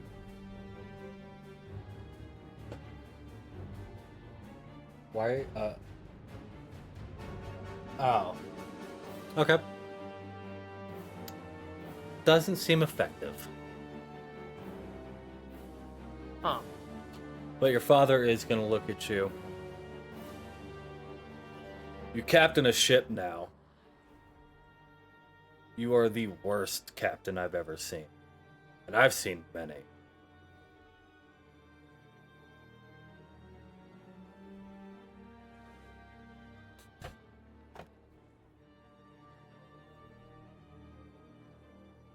It hit him.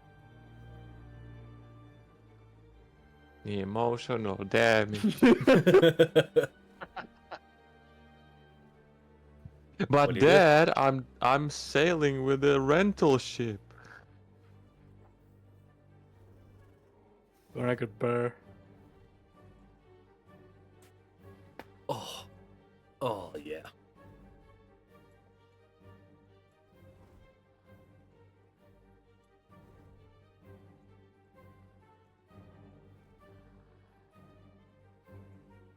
Okay.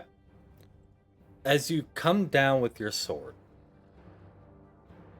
That's not a. oh no, it's attack. just a smite.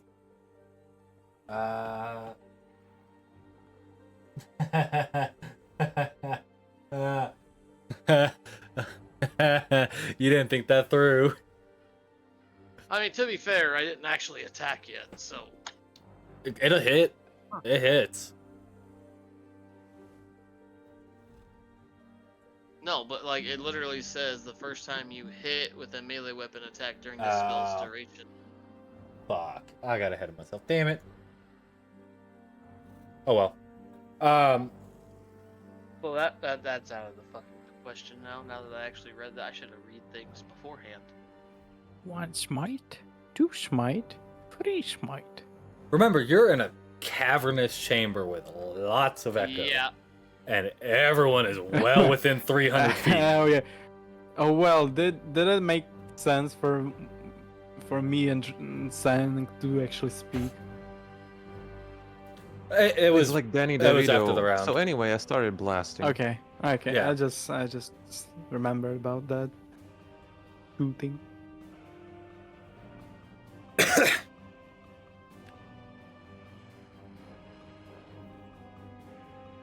I just now realized that Drex's father told him, "You're the best captain I've ever heard of, but you have heard of me."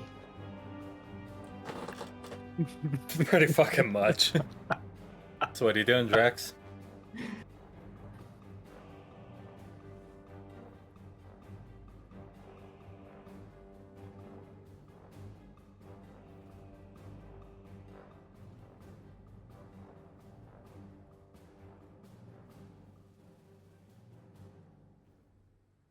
Mm,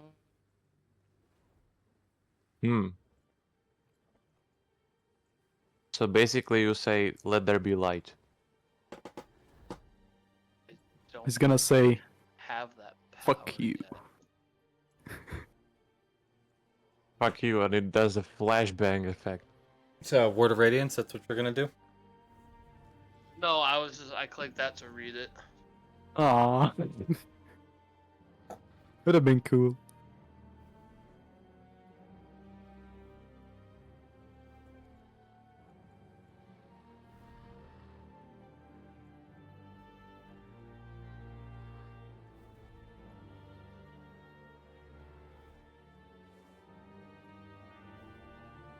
Are they undead? You're unsure. Huh? Well, there's only one way to find out.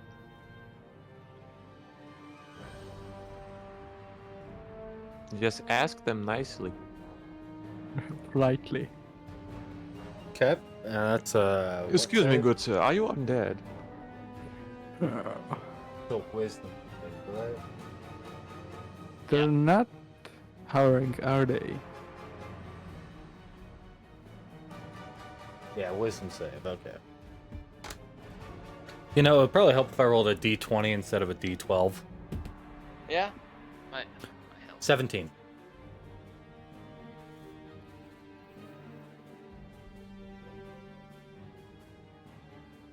And it's against my spellcasting modifier, right? Yeah, it'll say like spell save DC on the character sheet. On my where? Under the spells tab, it'll be like up in the top right corner.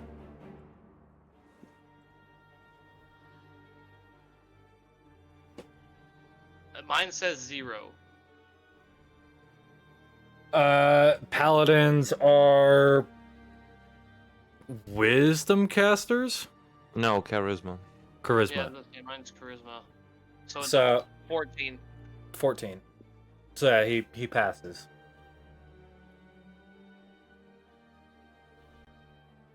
What would you like to do? No, go play downstairs, child. No, you're not getting candy. Fucking children. Yeah, the candies.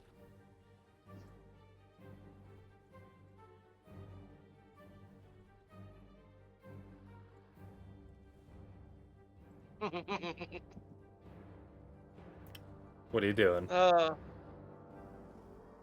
Something I forgot I had in my inventory. I'm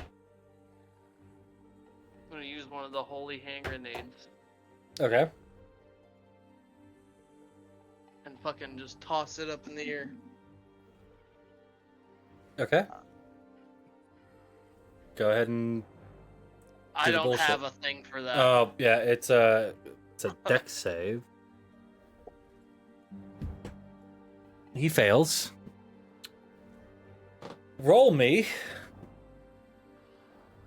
10d10. Are you crazy? Tell us you've gone mad. What Is the that fuck? damage? Tell me it's secretly 1d10. You just want it. No? No. As the holy hand grenade goes off, Oh. the holy hand grenade only affects undead. Ah. Does not appear to have an effect on this creature. I got nothing. At the end of your turn? Yeah. Okay.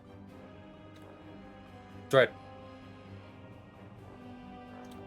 What? Time stop comes down.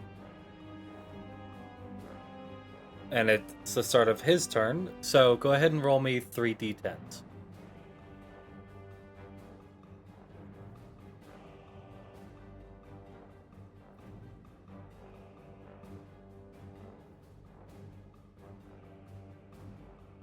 Okay.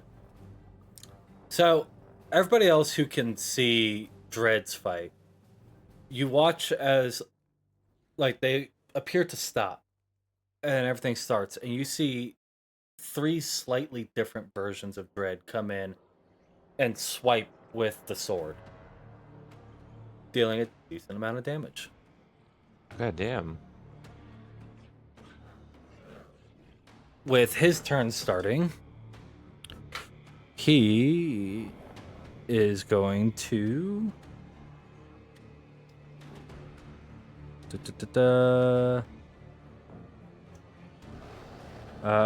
what was it? He's gonna cast slow on you.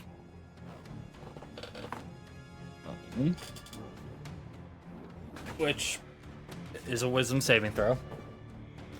DC 18. You become slowed. Your movement speed is reduced by half. Mike. Huh. With Time Weaver, I get advantage on all save throws. You You're forgot. right. I did. Ah, Meets it, beats it. Fuck. God damn it. nah.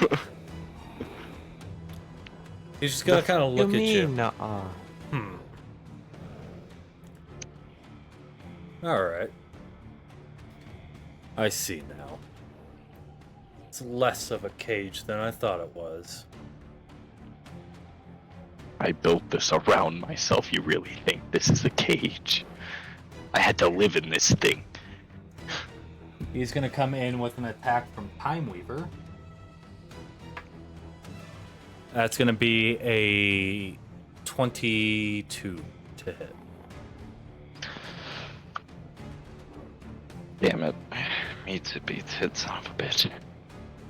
So, from what you see, you watch as he pulls the sword out, and you watch as he grabs the hand, like grabs behind where the handle should be, and you watch the handle extend out and the blade curve up into a massive scythe as he comes down with an attack. What the fuck? Can I parry this? You can try. Nope.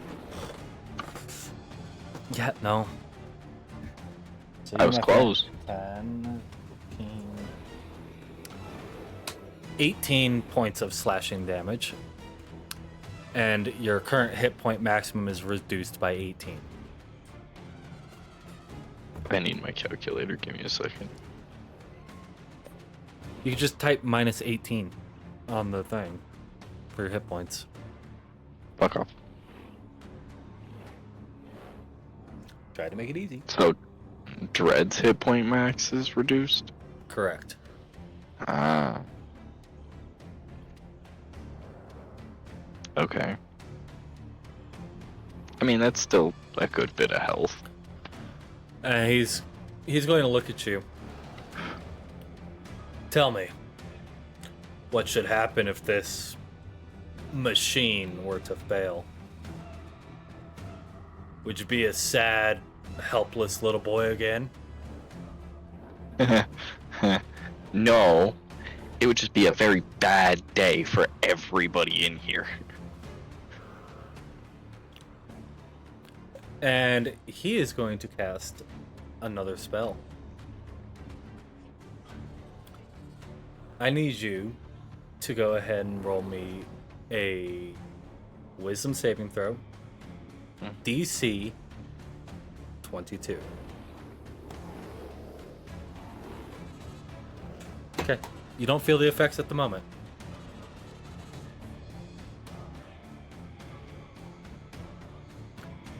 But At the end of his turn, it is yours.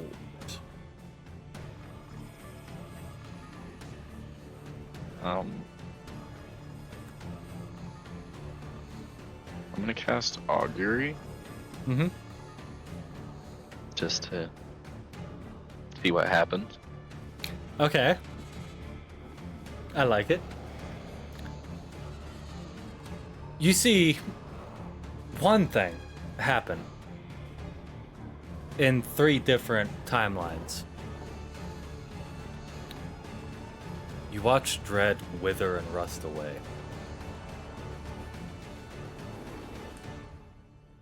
Oh.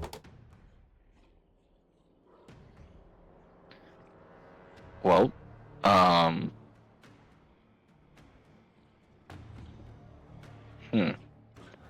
guess it's time I disembark my metal friend here. Okay. To my big Disembarking. friend.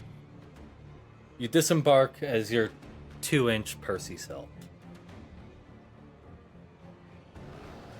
I'm gonna grow like normal. You know, I'm coming out for a fight. I gotta be 6 foot, whatever the fuck. 7'2". 6, 7'2", whatever the fuck it is. You do stand a little bit taller than your great grandfather. I'm gonna show you what I want to be when I grow up. Approximately 4 inches taller. No. Sorry, 6 inches taller. Because you're 7'2", he's 6'8".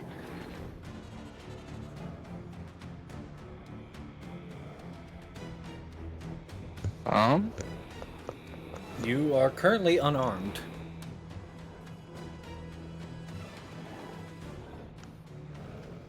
Can I pick up Time Weaver? Yeah. Dread raises his hand and hands Time Weaver over to you. Okay, so now I just have Hey. to keep dreads open to use Time Weaver. He gives you a salute, rusts away.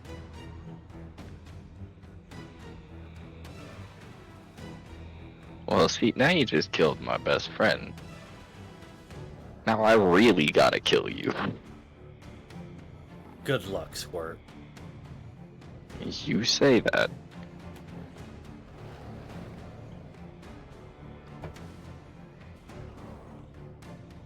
What are you doing?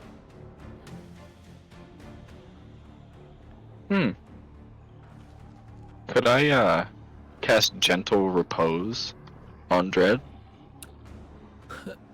No. No? Gentle repose requires a body. There is just dust. I'm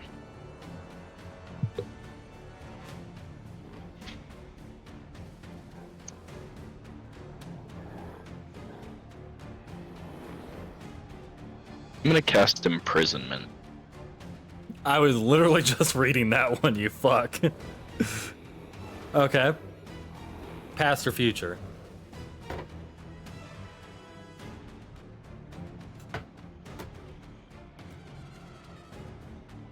The past.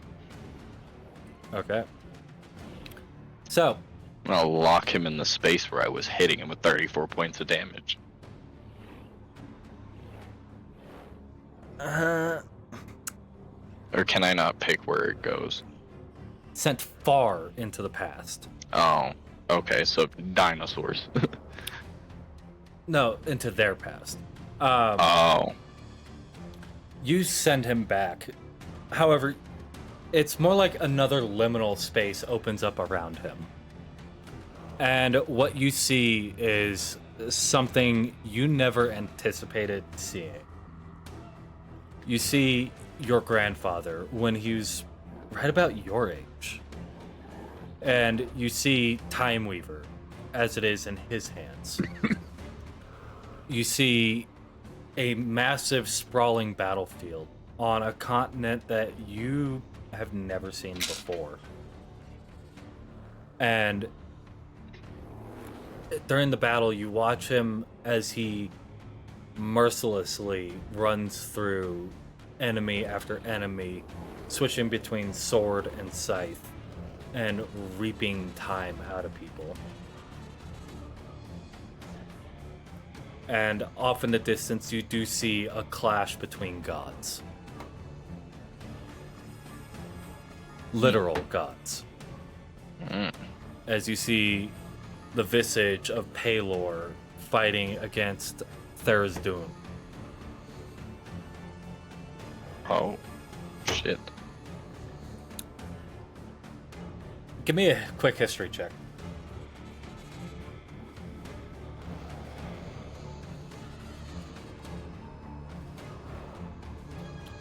Perfect. You're seeing images from the final battle of the Shattering. This is the final battle of the gods before the gods left the prime material plane. Oh. And you just watch your grandfather for a minute as he runs through enemy after enemy. Is that the end of your turn? No, I can still attack, motherfucker. Go for it. I'm gonna switch grip. If Okay. I can do that. Can I switch it into scythe mode? No.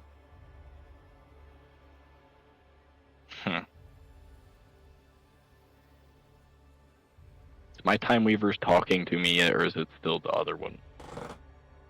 Yours is silent. And you hear the response from Time Weaver as you try to imitate that same weaponry. You're not quite there yet. You haven't earned that right. You are not the Keeper of Time yet. You are not the Reaper.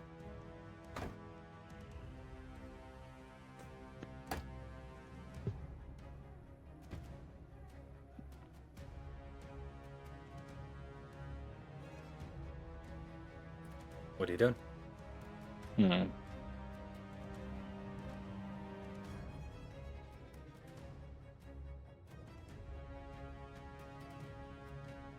Could I theoretically rewind the time on Dread's body?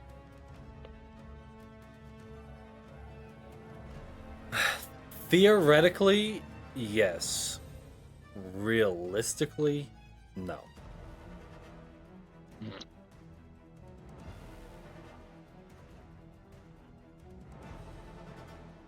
The fuck you mean? Come on, I just want to do a cool shit.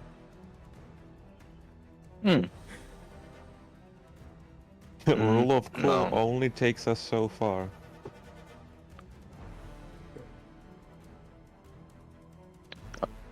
Well, I guess there's only one thing to do right now. And that is?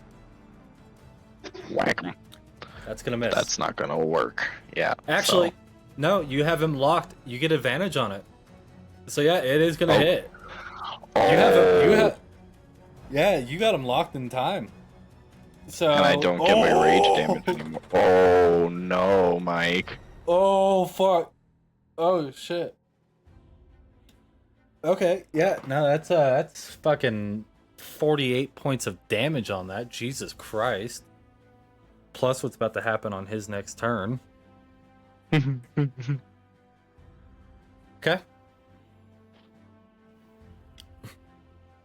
Anything else you want That's to do? all I can do. Okay. Cran, your My brother turn. is going to just slowly saunter up to you, getting his axe at the ready.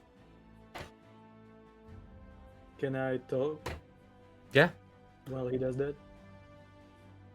You sold us all. For what? Power? Do you even know what father does with your precious berries? He doesn't care about you, but himself and his schemes. And can I do something else after I do that? Yeah. I would like to try pick up again my pan flute. Then take it to my lips, like do a deep breath in to like suck all the heat in my body with intention to start creating a fireball right in front of it. Okay. it shouldn't work, right? Does not. So in that moment when I realized that, fuck that, I don't need him anymore, and I'm gonna drop the pan flute to the ground, and I'm gonna rush to my brother. Gonna rush to him? Actually, I'm gonna do a ram attack on him. Okay. So you can use your head and horns to make an armed strike when you hit with them. The strike deals 1d6 plus your range modifier. So an armed strike, that's basically d20 to hit. Yep. And yeah, that's exactly that. Where the fuck can I find? Okay, I see now.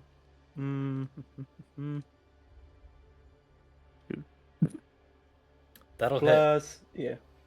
That will hit? Plus 1, so that's 8. That'll Okay. hit. So, I also need you to roll me a d10. okay. So, to the damage.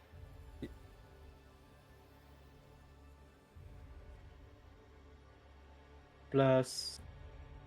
What was it? Damage strength. Okay, so plus 1. Okay. Perfect. That's, yeah, 14. Does not appear to affect them.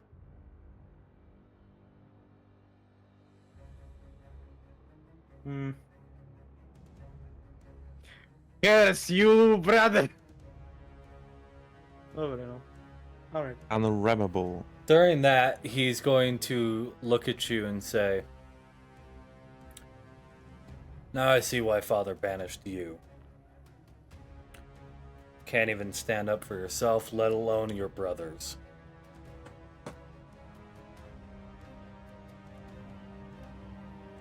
It looks like something would have snapped in me, like this little twitch in my head as I'm standing back to him, as I rushed right through him at this moment, as he's saying that.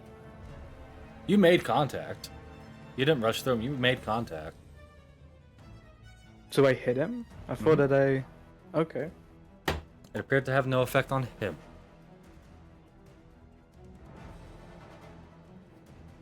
Well, so I'm standing right in front of him as I'm saying that, and I'm twitching and all that. Okay.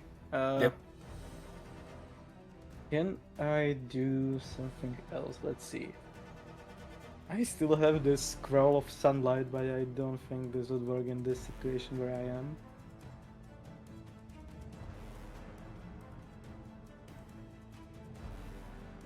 I still have one spell slot.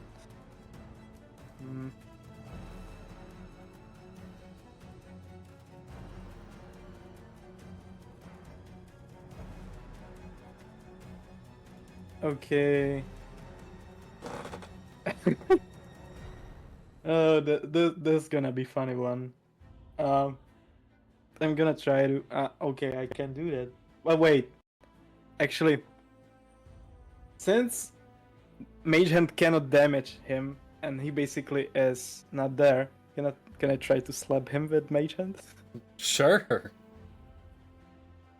Do I have to do something for that, or just say that? Just give me a d20 roll. Okay. Oh, why the fuck it needs to be that high now? Roll. You know what? Roll me a d10.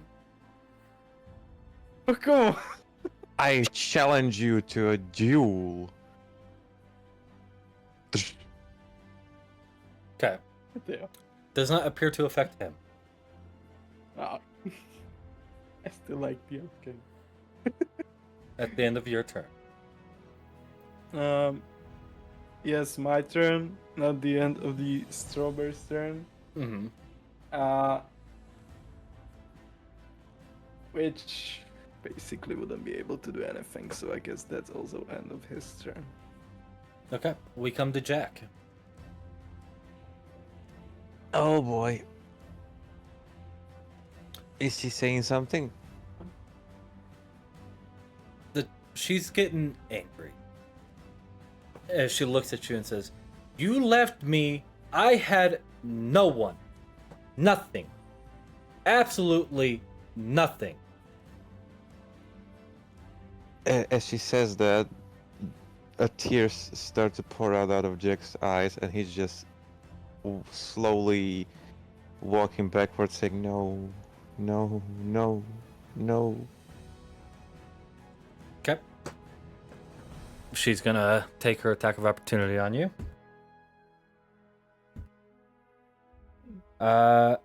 Does a 25 hit? Yes. Okay. You take 9 points of bludgeoning damage as she hits you with her massive fist. Oh. You said 9? Mm-hmm. Okay. I'm not attacking back. Okay. Is that the end of your turn? Yeah. Alright. Saying. On your turn, your father is going to push up onto you. And he's going to look you dead in the eyes. You wanted to go out on your own. What about your siblings? What about your mother? What about me? You left us because you didn't want to take care of anyone, except for yourself. Well, if you should know, Father, I told Mother I was going on my own and she was totally fine with it. I thought she talked to you about this. Apparently, I guess she did not. Okay, what are you As doing? far as my siblings, I don't know. Maybe they wanted me to go. Maybe they wanted me to stay. Okay. Are you doing anything else, or are you just talking? That's it. Okay. Drax.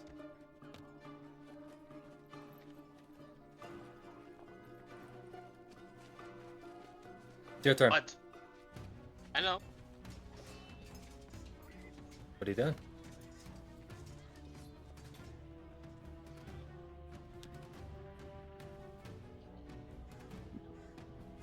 You know, you may look like him. But why are you here?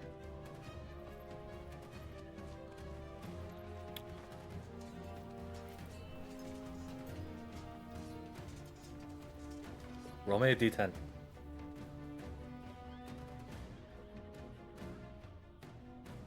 Wait, what the fuck? How the fuck? There we go. Okay. He looks back at you. I'm here because of your incompetence. Oh, you call me incompetent. You watched me for how many years? And you can't seem to captain a tiny vessel? I was in command of the entire armada, and you can't even manage one small vessel. You know, you can belittle me all you want. But I know my real father will be proud of me. Are you so sure about that? Or, no. Now that I've given up on the quest for his vengeance, and now I'm just doing what's right, that would be what he would want. Not for me to kill the man who killed him, simply for the fact that he killed him. Roll me another d10.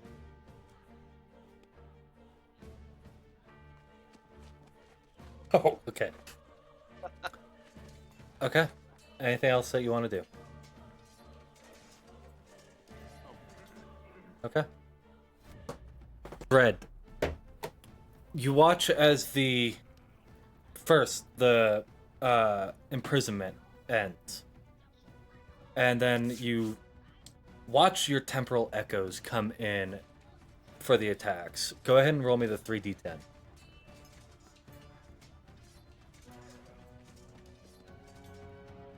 Okay. They come in and they hit him pretty decently hard. And you watch him as he kind of staggers. and kind of leans forward and walks towards you. All the rest of you, you watch the shadow figures in front of you melt back into the ground, and you watch the shadows as they come into the person Percy's been fighting. And you watch as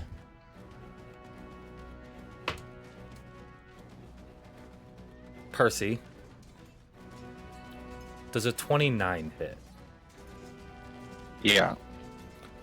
You watch as this figure runs Percy through with his sword.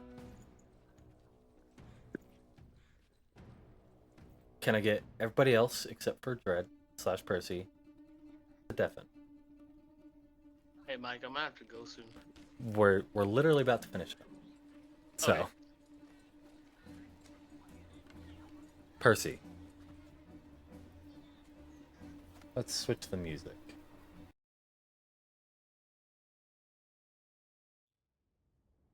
As you're sitting there with this version of Time Weaver inside of you, you feel no pain.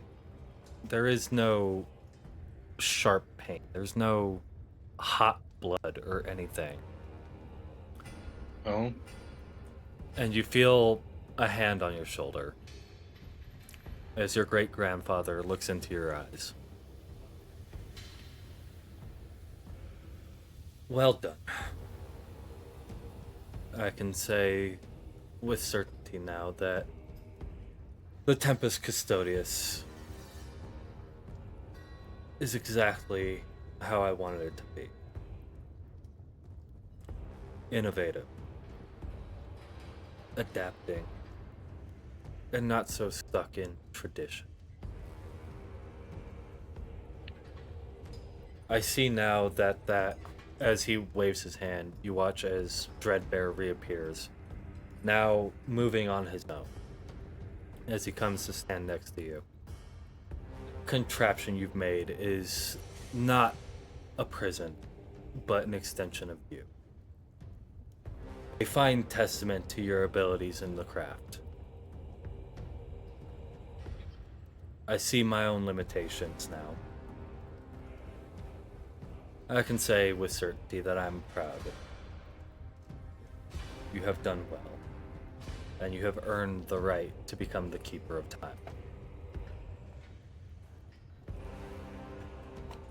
And as he fades away into the nothingness, you watch as your Time Weaver disappears.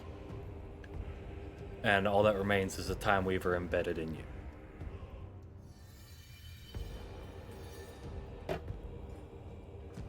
Oh? What do you do? I guess I'm gonna take it out of my chest. Okay. As you pull Time Weaver out, you watch as its blade changes from the original ornate, basically just a bare bones sword, into the Time Weaver that you were more accustomed to, but a mix of the two. As you pull it out, the blade is shifting and changing, and as you pulled it out, you watch the handle extend until it hits the ground, and a massive scythe changes out. And you look down as your clothing changes into more regal attire, a long trench coat full of different gears and sprockets, and clock hands constantly ticking. The vest holding a very ornate pocket watch, and all of your attire just becomes more regal. And you feel something click in your head as you hear the voice of your great-grandfather say, "I leave you with one final gift. The spell that is uniquely ours. But be forewarned. Should you use this spell, it will cost you part of your life. As you now have access to the Keeper's Domain times flow." Oh shit. And as soon as he says that, you come to, not in Dread, standing next to Dread on the ship. With your now Scythe Time Weaver in hand, regal attire. What do you do?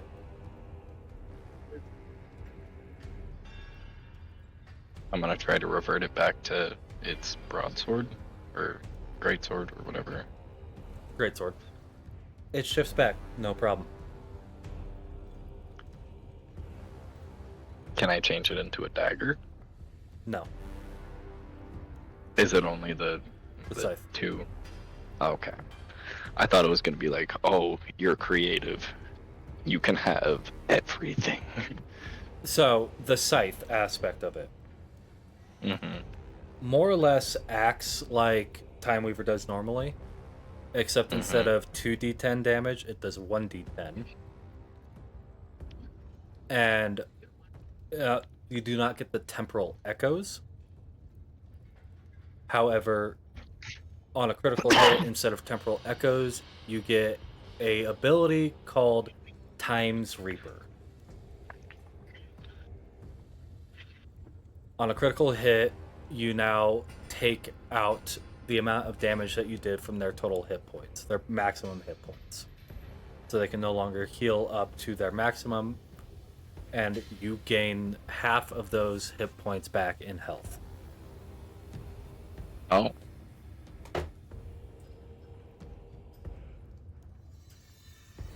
Now that you're back in the prime material plane, what would you like to do?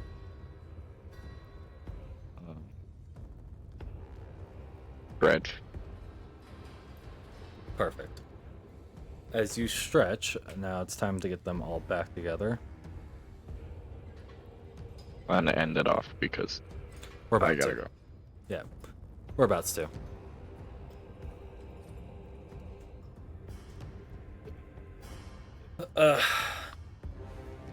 Come back, motherfucker. Fucking Jake over there. You should probably like send him a text message. They did. That's the problem.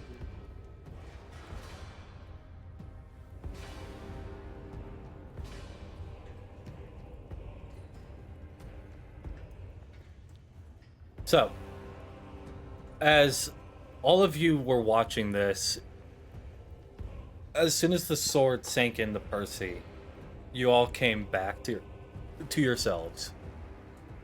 As you are now, Drax, you've got fuck, what is her name? God damn it.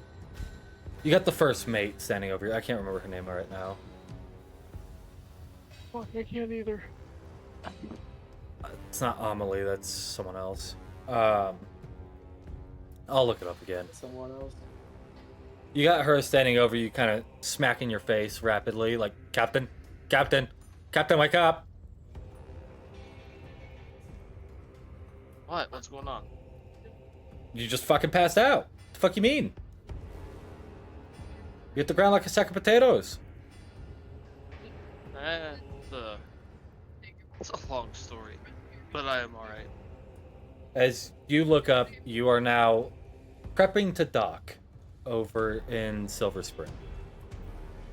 Jack, you come to by a bucket of water being thrown on you. What? Rise and shine, Cupcake. You missed out on all the baking. You just passed out. What? How? Give or take about 2 hours.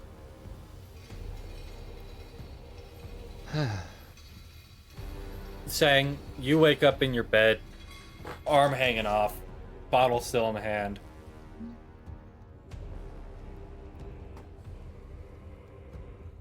Cranberry. What would you have been doing before you passed out? I don't know. Thinking. I'm a thinker now. You probably would have been okay. You probably would have been in your room, like inspecting Frost Moonfang, kind of looking over it. And you come to, you still got it in your hand, and it's dimly glowing white.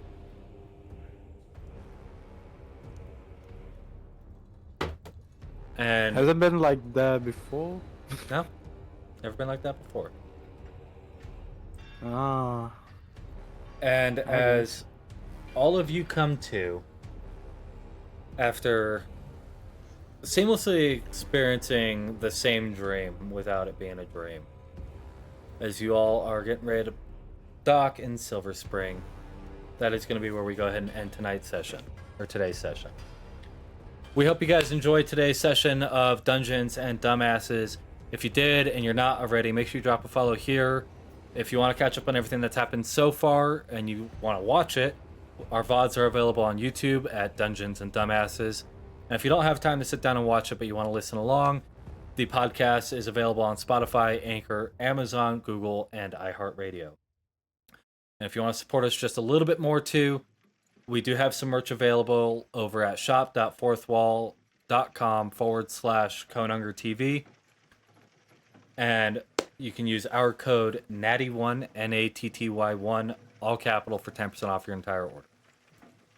So, with that being said, we hope you guys enjoyed, and we can't wait to see y'all next week. Have a good week, everybody.